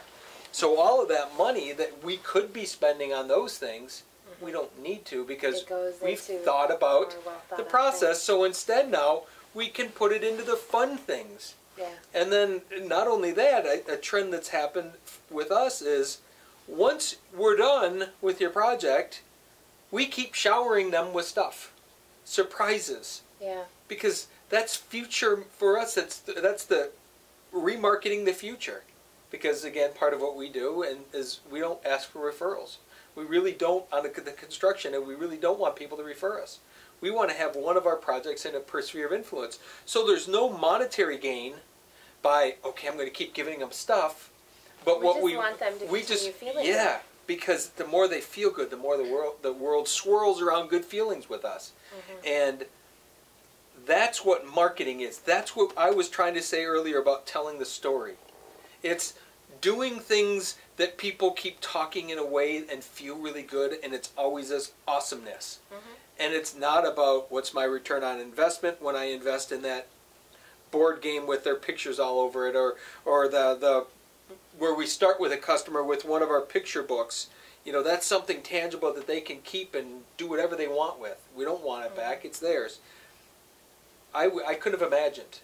I would have been spending thousands of dollars every single month trying to attract customers to me in that old model when we can spend hundreds of dollars a month giving fun stuff away. Yeah. Well, and on that, I have a fun story just from today. A young man walked in the office and he said he was selling ads to support the play or the musical that they're doing at their school. and I asked what school he was from, and I said, I really don't want an ad, but I'll just give you a donation. Would that work? And he just like lit up and smiled, and I don't know how many people do that, but I don't need an ad in his publication. Did you have him put a smiley face and say everything is awesome or something in the... But I went into the cashier at the office, and I just, took out a handful, and I said, well, here, here's about this much, and hopefully that'll work, but, good luck to you. So it's in that the old paradigm would have been like everywhere that you can possibly get an ad, you should how much can I get into that little thing in the... And now it's, like, yeah, we're doing really well, and I... On that same token, as far as like all of the energy signature and stuff goes, there's a certain amount of paying it forward, or just because we're living more abundant lives because of what we're doing, that when the opportunity comes up to kind of give, I won't say give back, but just give, it feels really good to be able to do that as well. So, and that really is a huge part of this, because if we're not feeling good, then how could we possibly imagine help the world feel better?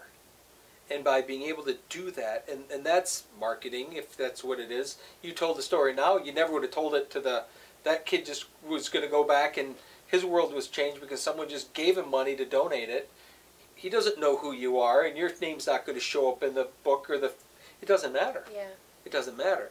And it's that type of intangible stuff that even our stuff can show, and it doesn't if we don't think about who we are, all of these things. What's the energy signature around those pieces? Because I tell the story that really saddens me to think about this from many years ago. When a guy we had a retail store, walked into a store and said, yeah, I'm the local whatever paper, and we're doing a special spring section. It's going to be a sliding color section in the local newspaper, and it's about spring gardening and backyards and stuff, and would you like to run an ad? Well, I said sure, and we talked a little bit about it, and he told me how much it was, and they sent me the graphic that I was supposed to approve or not approve, and I approved it because it looked good. I had no idea. Marketing, I had no idea how to tell a story. It was some of just the stuff that I was supposed to do. And of course they send it back, yeah, that's fine, whatever. And no, I had never thought about target audience or how do they think or what should it really look like. I thought that I liked it. I'm not the audience. It wasn't about me. So of course, however many hundreds of dollars that I put into my stuff box that day, didn't get any leads from it. There was no ROI. Because it wasn't well thought through. It wasn't thought through at all. It was probably a really pretty picture of a pool, but it made no sense in terms of what I was trying to attract at the time because I didn't know what I was trying to attract. I think the goal was just to attract more.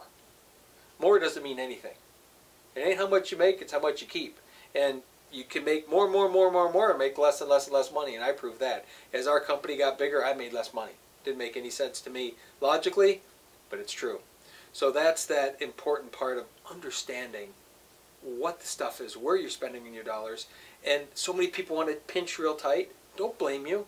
But that's the only square that you're really going to spend money. Well, maybe one other one. That's where you're going to spend the money. The rest of it is just kind of thinking and asking questions. And yet everyone wants to be so tight, I can't spend any money on my marketing. Well, don't spend the money on your marketing unless it feels good. Absolutely. And, I think that's one of the lessons that we learned. Like, we could run an ad, but unless that really feels good, don't do it. It feels really good to get a sweatshirt and give that away. It feels really good to, do everything is awesome bracelets.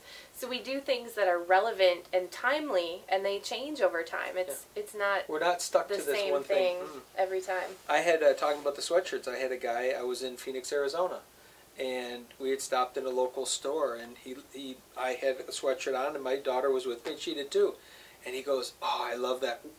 What would it take for me to get one? And I looked at him and said, what's your address? And he just couldn't believe. I said, well, just write it on the receipt, because he was checking out. I was at an auction. I was at an antique shop, actually, an antique mall kind of thing, and I was buying a thing to bring home. And he just was bewildered that this guy walks in and I'm going to get a sweatshirt. So, the day I got back here, packed up a sweatshirt and sent it off to him. It's funny to me how many random people just want the sweatshirts. I'm thinking of Atlantic City as well. when he wasn't a waiter at the restaurant, but he was kind of a server helper that was there, and kind of jokingly said, "Oh, next time you come, bring me a sweatshirt." And one of the people in our group took off his sweatshirt and gave it to the guy, and he was kind of like just taken aback by that. And that, to me, that is such a good feeling, just to be able to be so randomly spontaneous about the stuff. Because that's not going to happen in the world. Yeah. That guy's told that story 100 times somewhere into the universe, and anyone around that witnessed that had to have seen something special happen then. Yeah, definitely. Yeah. So that's the importance of the stuff, at least from our perspective, is we're about time about. The importance of the stuff is to be able to do the right things with it, the things that make us feel good. And that when they feel good, you'll get more business from it. It's amazing how that happens. This may end up being a 2-part episode. I'm just thinking of how much fun we're having talking about this. So we just got finished talking about the stuff. So do stuff that feels good. Don't feel like you have to do the stuff that everybody else does. And don't get pressured into just buying random stuff when someone comes off the street and wants to sell you an ad in something. Yeah. Unless it makes sense, don't just do it. Here's a little secret for those of you who are smaller boutique style companies, who you're maybe the person in the office and the person who makes the decision. Create, even just for your own peace of mind, a marketing department. And when somebody comes in the door that has something to offer you, tell them that you'll gladly take the information and you'll run it by the marketing department, and you'll find out what the answer is. Because that takes the pressure off of you feeling like you have to listen to a sales pitch and be under pressure. And maybe you are the entire marketing department, but that at least gives you some time and some space to be objective about it. And, you know, tell people you'll have the marketing department get back to them kind of on your terms instead of on their terms. So that's one of the things that I found that really has helped me. And some of those things will surprisingly be great ideas. Yeah. We're not saying to say no to all of them, because we're not. Yeah. There are some things that will really work when thought through, when the right message in the right place, and all of that is really important. I think that we're not opposed to traditional marketing or advertising. We do a series of postcard campaigns throughout the year on the service end, and so we certainly understand all of that. And if the right person walks through the door that has something that feels right, feels good, whatever, we'll gladly do it. Well, and sometimes we'll do things because it feels good, but it makes absolutely no marketing sense. So, you know, if the local school is selling yearbook advertisements and you know someone personally on the yearbook committee, of course you're going to do it just because it's going to feel good, even though you don't necessarily expect something to come from it. Yeah. So I think that's there's so much more in that part where you were just living that we as a community of business people don't think enough about. We kind of get lost in the dollars and the minutia of our jobs and titles and specifics, but there's so much in that giving realm that you can get so much. And I hate to even say get after I say the word give, but they kind of go hand in hand. That it's in the giving, without attachment to the giving, that receiving always happens. You know, and it comes from places, who knows how the universe works. I don't claim to understand how it goes out there and somewhere and wham, and it comes back in a whole new, but it does. We see that all the time. It's in the giving, and the more that you give, the more you just seem to receive. Yeah. And there's no direct correlation between I gave something to them and they gave something back. That's got nothing to do with it. So somehow in this crazy universe we live in, there's some connection, then whoop, it comes back bigger. But it's magical. It is. And we don't pretend to understand that. We're not trying to sell you on that. I don't know. It just works. Yeah. Time and time again, it's that stepping out in sort of social, in that faith that it's just going to happen. And then all of a sudden you have social proof and you realize, wow, this is pretty awesome. Yeah. And it doesn't just happen once. If it happened once, you could say, oh, coincidence. Oh, I got lucky. Oh, well, maybe it was just my time. I waited long enough that it was my time to be lucky. But it happens all the time. And it keeps happening to us. So did we just happen to catch the lucky bug? Where all of a sudden now we're lucky all the time? Well, kind of. No, I mean, really, that's kind of it. It's kind of it, way. but we started thinking a certain way, and in that giving part of our marketing end, the receiving just kept coming. Yeah. So. Well, the next square... There's 2 left. Yeah, the next square to look at on the tic-tac-toe board is the alliances square. And alliances, granted, can seem a little less fun than some of the other squares when you're working on this. But not necessarily. It becomes more fun over time. So alliances are those companies that you can really kind of start having better relationships with that will help facilitate this whole thing that you've got going on. So as an example, with our pool construction, there's certain brands and certain products that we use on our pools, and those are our alliances. And when we started being a little bit more specific about the types of pools we were building, we didn't necessarily tell these alliances, you're going to be my alliance now. We just kept using them, and it has strengthened our relationship with that brand. And over time, and especially as a result of the video work that we've been doing online, and now the production companies that are coming, those alliances all of a sudden are even more important than they have been in the past, because those are now companies that we can go to and form kind of more strategic partnerships with about product placement or things like that. But along the way, they've just been something that has strengthened our brand, because when we sell a liner replacement, for example, on the service company, there's only a couple of companies that we'll go to, and the sales reps for those companies know that they are the only ones for that product that we'll look at. So when we place an order with them, we're kind of valued in a little different way than if we just ordered, you know, one from you and one from you and one from you. No, there's a certain amount of brand loyalty that kind of comes with those alliances. So from the construction and service standpoint, that's some of the ways that we've really utilized those alliances. And there's alliances you could also look at as ways of leveraging the world. You could look at other people that are marketing to the same target audience. So if you surround yourself with people that are starting to think in these certain ways, it's easy to align yourself with someone that says, hey, you're servicing the exact same customer as I am. Let's run some type of a marketing campaign together, an advertising campaign together, and we'll stuff flyers together, and we'll you know, so we'll double up. If you've got a list of 5,000 on your list and you have 5,000, and look, I'll put my stuff on yours, you put your stuff in yours, and we each pay for half. We just doubled our exposure, yeah. And it's still to the right audience. You can go ahead and just double stuff with anybody, or do the the coupon book things, you know, that come in, yeah, the local shopper things.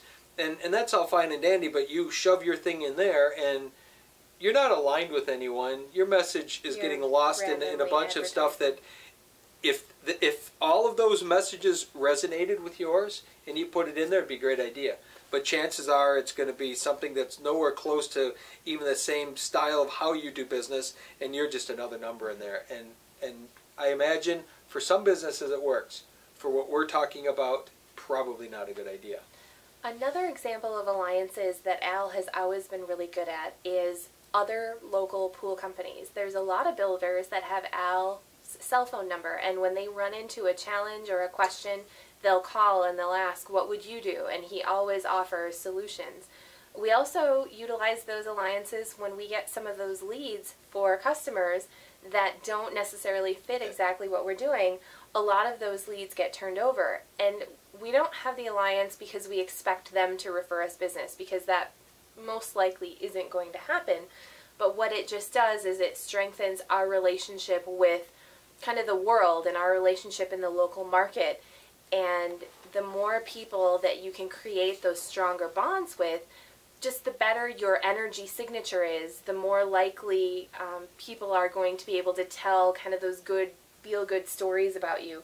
I know in the local market there's a lot of people, especially now, that kind of know the signature style of what we do. And I know you talked to a potential customer just the other day who said he's heard a lot of good and interesting things about you from other local pool builders. So those alliances aren't necessarily kind of something that you're looking for a return on. They're just something that you're looking to do to kind of create a stronger network, but stronger alliances in your local market. It props up your brand. Yeah. In that particular case, in that story, he had asked other companies about us, and they all said, yeah, they do something very specialized, and yes, they in fact have given us leads. Each of the companies he talked to, and he named several of them by name, they all admitted that we had passed leads to them because we're exactly what we talk about in real person as we are online or in our marketing. And when we say we turn away 90% of our calls and our leads, we do. We wouldn't want to, just say that and then have it not be true in the world. You go and check in the world, you're going to find that to be true. Yeah. And that's a big piece of this as well, is learning that center square has allowed us to be really transparent. And that's a transparency thing.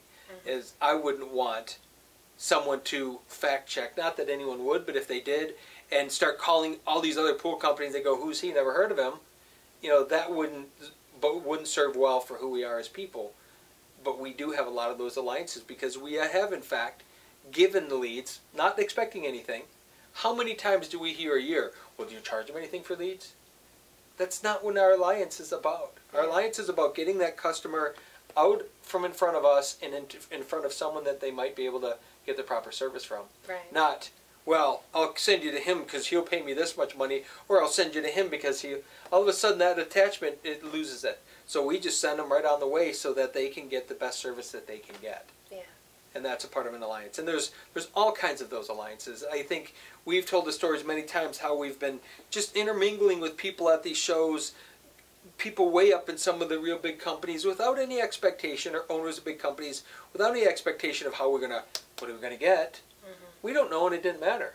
However, we forged those alliances by building relationships with them, which, who knows? Within the world of production and TV production, there could be a lot of product placement stuff, and we wouldn't have to create new situations now. We did that work. Yeah. Not because there was not that there was a paycheck in it. There wasn't. There will be, but there wasn't. We did it because it was just part of our alliance square. How many times did we talk about, well, who should we need, who do we need to get to go to? What could we send them? If we meet them and have a good conversation, we always sent them something, or whatever.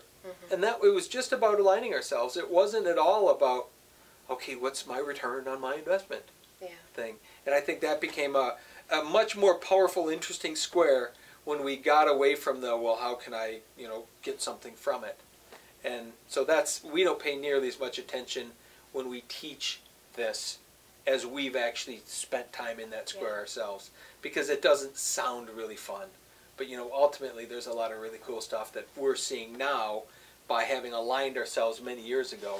We're seeing the result of it. Well, and we're better able to explain what it means now, because we knew what we needed to be doing, but it was hard to explain to people what it meant. We have social proof again. We're a little more clear on what it means now. So each one of these steps that we went through, we now have social proof. And that's become a really strong word, because we have, and everything we talk about, we go, well, here's an example, here's an example, here's an example. Yeah. Well, when we did it the first time, we had no idea if it would work. We just had a theory. We had a theory that was really strong and powerful, and we believed it, and we believed it to be true.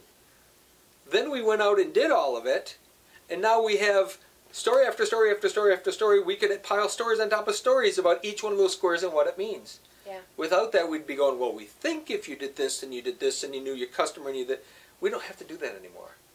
We know that it works. We know that it works. We absolutely. And that's the beauty. So the question is, does it only work in the pool business, do you think? We have one more square to go, but do you think that this process only works for pool companies? While you were thinking that, I was thinking, well, why do we keep talking about this? We keep talking about it because we feel so strongly that it makes such a difference.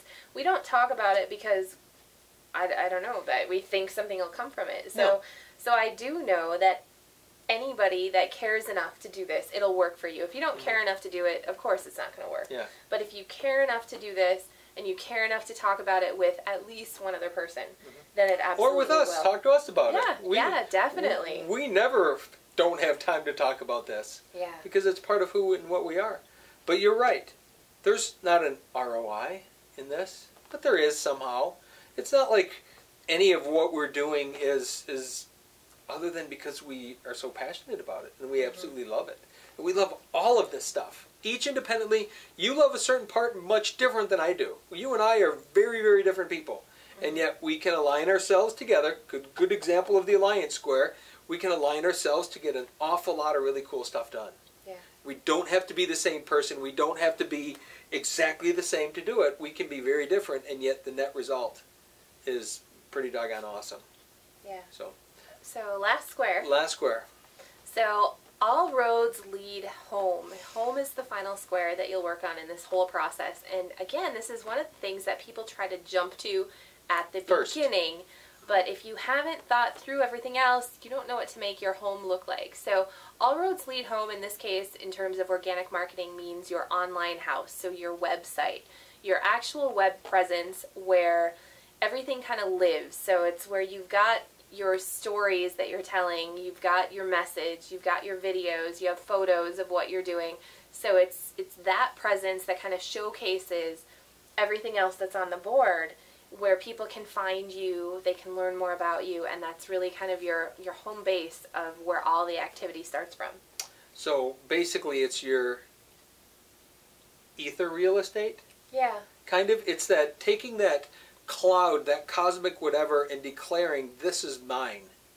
This is what I stand for, and that's what your website really is. Now, how many times do people come to us and say, oh, I need help with my website? Especially when we were doing more consulting stuff, or, you know, how many times, oh, I got to redo my website. No, you don't.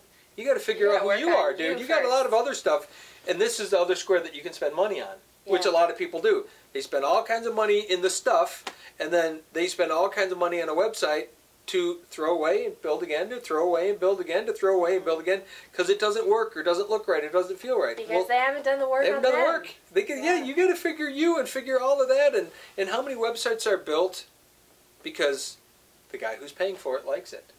It's not about the guy who's paying for it.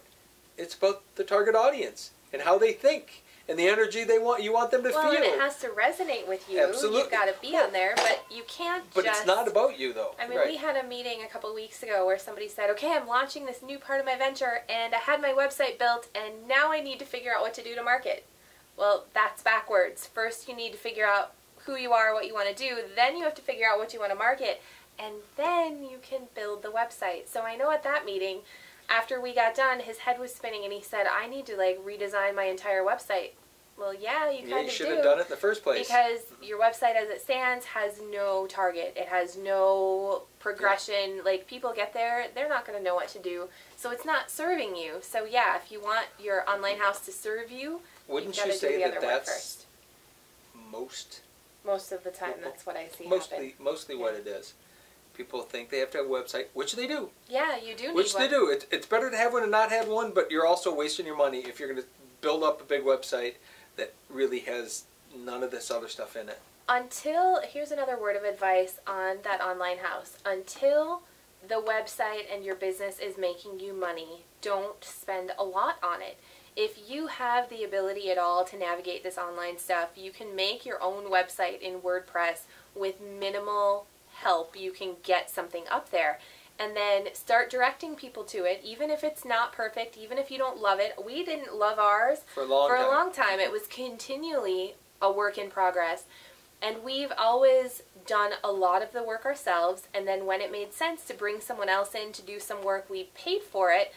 But what I learned with that is very quickly I wanted it done again or done differently. So my just general rule, even for our current web presence, is we do 95.9% in-house, and that other 4.1% is those weird little oddity things. I'll bring in someone when it's above like our technical ability. So yeah, we've invested some money in the website, but you know, don't overthink that part. It's more important that you start putting your content in there, and you can get to that point very quickly and very easily on your own.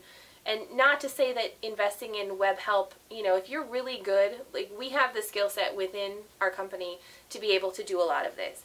If it's absolutely a foreign language to you, then yes, do what you're good at, make the money there, and hire someone to do it. But do it basic. Don't go crazy over it. But don't do it before you're ready. Do it when it makes sense and when you've gone through this process. Yeah, even if you don't have the skill set to even put up a basic website, spend the few dollars to have someone set it up, to at least get it there, because like you just said, content. You can start creating content, put it on there as fast as you can put it on there. That part you can do yourself. And then you can make it pretty and later. Then you can take that content and put it into something pretty.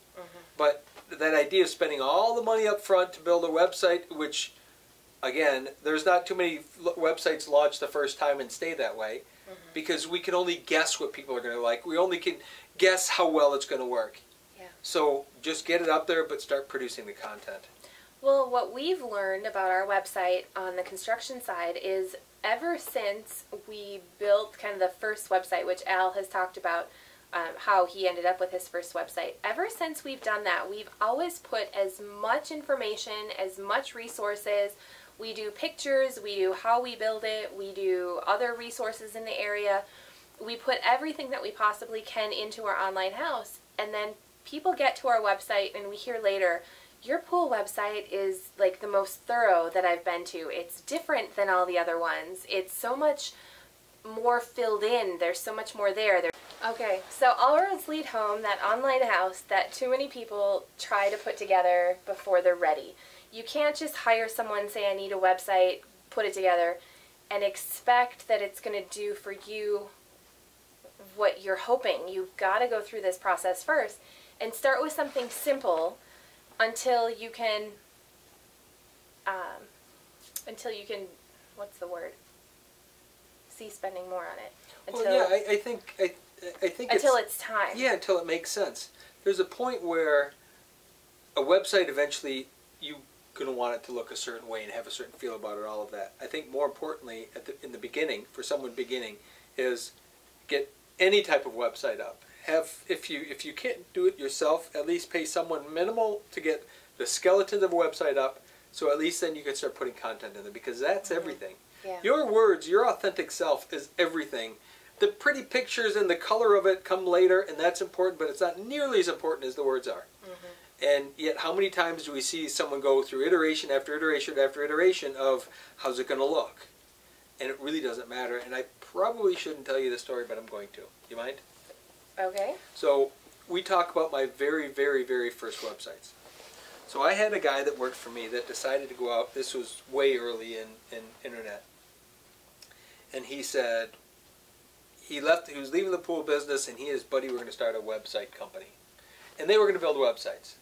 So, okay, sure, I don't know what it is, but it sounds fun and whatever, and, so let's go back to the mid-90s is probably about the time. And he started building a website, and I gave him some money toward it. We had no idea what it was going to cost. He didn't have any idea, but I think at that point he was going to charge me like $1,000, which is probably a lot. Maybe not back then, it wasn't, because it took so much to build a website. And he got it part of the way done. I paid him some of the money. He got it part of the way done, and him and his partner decided to quit their business and go do something else. So I had this domain name and kind of somewhat partially put together website thing. I had no idea what to do with it. And my friend Mo, who was in some technical stuff, not necessarily web at the time, said, well, I'll finish building it for you. So I'm like, okay, cool. So we spent countless amount of hours on long distance. Of course, that was back in the day when you paid for long distance, trying to talk through. And so he came to town. He lived out of town. He came to town. And I said, so you see this rock texture in the back? This is like behind the website, like so for visual. I said, I'd like to fade that a little bit, because I just like the texture of the rock, and it was a part of a project we were doing, and it was really cool. So he spent ungodly amounts of time to try to fade this. Well, he finally gets it faded. I don't know why, but we did, because I thought it was important, because I'm such a web guy 20 years ago. And didn't do anything for me. Didn't help. Having faded rock on the background of your website. The worst part about it was, really worked for you. Think about internet speeds at that time. It took an hour for the page to load. Think about it. This is a full graphic. Really the whole background. If you had the hour to wait for the page to load, you'd have this great back. It was really pretty picture of a rock. It was really pretty granite. It was so pretty. Awesome. And yet, that was important to me, because I didn't know. I didn't know what I didn't know. But this is a good example. I didn't have someone telling me, dude, don't do anything but put content on the internet. Put your pictures on there, put a website. Which then, when you came along and said, I'm building a website, I'll figure out how to do it, it was very picture rich. It wasn't all about snazzy. I don't remember it specifically, but everybody loved it. So whatever you did was perfect. You can actually look back at old versions of websites by going to the Wayback Machine online. So Well, we could try. We could try to find the Wayback. Grab some screenshots of your really pretty granite website. We'll see how far back we can go. So that's just an example of how I did everything we're talking about. I've done all of this stuff the wrong way, and now understanding it, and that's why to me it is really important. Well, at least you were doing something though. So even if you are a person watching the video and you've done things backwards, it's okay because you've been doing something. Mm-hmm. But now, if you begin to look at things in a new way, you'll find out maybe it's and you won't have to. You don't have to waste the money. I was doing something, but really I was wasting money. But I was the only guy doing it. There wasn't anyone else building a website for the pool company at the time. I don't think anyone understood the value in it yet, and I didn't really understand the value, but I was kind of wanting it to be something, or I didn't know what the internet even hardly meant at that time, but I wanted it to be something. And so I was doing something, but I was spending money that I really didn't have to put toward it. That same dollar that went toward that could have gone toward a whole lot of other things that would have helped my business. But at the time I didn't know it. So I think the lesson here is if you go through all of the rest of the Tic-Tac-Toe board, you can become very clear on what you need on your website. And then once you get it there, you'll have, by that time, probably gone through this whole process again and decided that things need to change a little bit, or maybe your focus has changed, so you want to fade some things to the background and bring something else to the forefront. So that's okay. It's continually a work in progress. And hopefully what you'll find is you'll get comments like we get.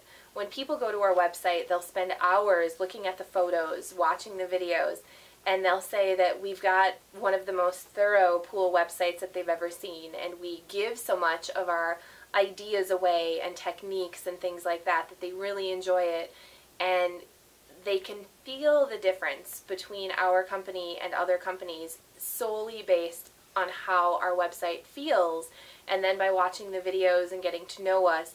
So by the time somebody calls us, they're kind of down our funnel, meaning that they've invested time in learning about us, and by the time Al gets out to visit them for a new construction appointment, he doesn't have to go through all the background information of, you know, who we are and what we build and what things look like, because people have already gotten to know us. So they kind of jump in at the, all right, like, we're super excited, what's next phase, instead of, you know, the pre-sales or anything like that. And you know what's really amazing in that process? And I think you even mentioned it because you sat in on a meeting not that long ago. But all that background work is done when we meet with them, and yet we don't really talk about the pool even at that point. Instead, it just becomes this extension of everything they've learned about me, that they want to know more about our company. So that first meeting is only kind of sort of about the pool, and it's really just about the philosophy and the way, our certain way. This sales process of what you do when you meet a client and all of that stuff is done when I get there. That part's done. That building rapport and building relationship, it's still one-sided because they know everything about me and I still have to learn about them, but I can quickly learn about them because they already are in a mode to share, and they want to talk about fun stuff, not mechanics, not the how-tos, not the processes, but rather about the culture in our certain way and why we do what we do. And all I really do is share story after story of these crazy awesome things that happen with us. And it isn't even about the product. It's about the experience, and that's how we talk about is the experience. And that's changed everything for me as well, because now I'm living in the happy place all the time. Because I don't want to talk about the exact revolutions per minute in the motor, and I don't want to talk about the BTU rating of the heater and how much energy loss we have over this distance and all of that stuff. That can come at some point if they need it. I don't want to talk about that. If I have to, I will. Not then. I want to just talk about us and how we can move forward in the future and how we can have a great experience and how it's going to be so rockin' awesome and wow. Yeah. That's where I want to dwell. So it's that I can be really happy about sales calls. I can be really happy about knowing when there's a lead that I'm going to, because that's not what it is. It's now just social hour to talk about the certain way that we do and the culture of our company, and that's either going to resonate with people or not. But if we even get there, we know it resonates with them because they've gone through that process for us to get there. And that's the same thing online. That's what the website does for us. That is, all roads lead home. Everything in our marketing leads home. We, the Center Square View, leads home. That's our ether real estate. That's our presence. That's our claim to internet fame. Yeah. Is that real estate there of what our website is. And we want it to reflect us personally. We want it to reflect our company. We want it to reflect our energy signature. We want it to reflect who our target audience is and how they think, and our networks and our connections and our stuff and our alliances. We all want it to kind of map and work together as a cohesive unit. Absolutely.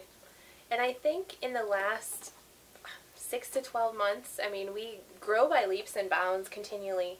But I know we just made another one in the last, say 12 months. And I think that's probably the difference that, like what we started talking about at the beginning of this, was your experience at the summit and being willing to talk and share with what we're doing. You know, our certain way has become even more certain in the last 12 months.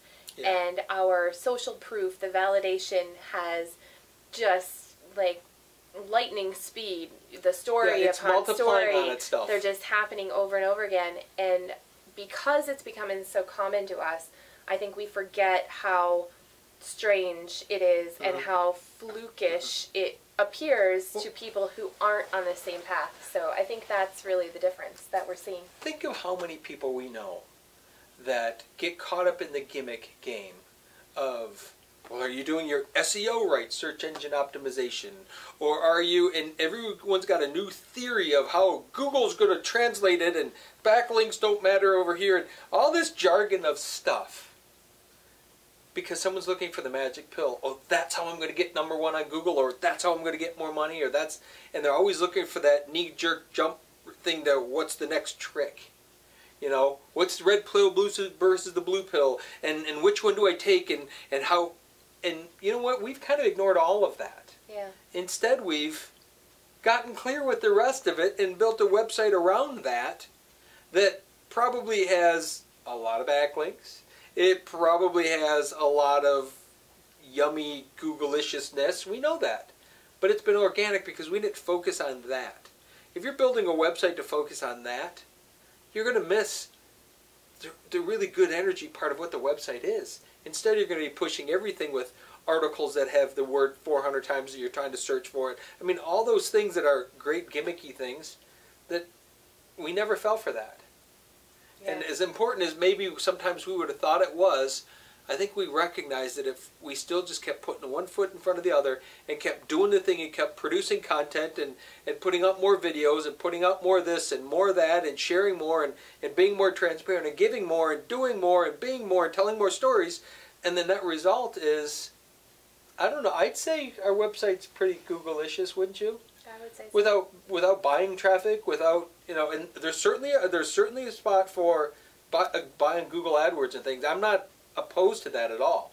There's certainly times for that, and I'm sure that's been a part of on and off in our thing for certain reasons. But if that's your full intent and the only way you're going to drive people to your website, you're missing a huge piece. Yeah. Or paying somebody a ton of money to optimize your website so that Google can find you. Some of it works, probably. It's better than not doing. Like you said about me having a website way back when. It's better than not having it. But that's probably not the clearest way of defining really what you stand for. Mm-hmm. Now, if you're only in this for money, and you're only in this for quick and now and whatever, and it's a transactional thing, whatever your business is, this isn't pools alone, then maybe this conversation is moot, and it's not worth listening to. But if you're someone that cares at all about your industry, and that you really feel it and it's a part of who you are, this is exactly a roadmap to take to find that success. Yeah. 2! Nice. Okay. you should have probably given people the disclaimer at the beginning of this, 2-hour long talk that we've just Well, had, if they didn't like it, they could have just... They would have known in the first 5 or 10 minutes it wasn't for them. But for the people that pay attention, that really care about making change in their industry, making change in their world, really feeling the experience they have and really loving the thing that they do and not just dreading having to go to work, and anyone in that category of people, this is a really good place to start. Yeah. And it doesn't matter the industry. It doesn't matter what it is. We just happen to be in an industry that we've fallen in love with over and over, and that's the pool industry. But this certainly applies for everything. So. Well, thanks for there tuning you go. in. Yep. Hopefully you enjoyed yourself as much as we did today, which we're finding we enjoy ourselves more and more every time we do one of these. And we're gonna. This isn't a one-time thing. This is something we talk about. It's really, if you pay attention to how we talk anyway, you can start picking out. Oh, there's that square. Oh, that's a. Yeah. Because this is the conversation all the time. And someone that starts paying attention to us will start to recognize. Oh, they're back in the center square again. Oh, they're talking about the energy signature square. Oh, look, they're talking about the target. And that's in every one of our discussions on marketing. Yeah. And that's all this podcast will really end up being, is philosophy and all of that. But you can always go back to each one of those squares, and you know where we're talking. Yeah. If you pay a little bit of attention. So now you've got the insider secret. Now you got the roadmap. If you care to pay attention. Cool, man. Well, thanks. See you next time.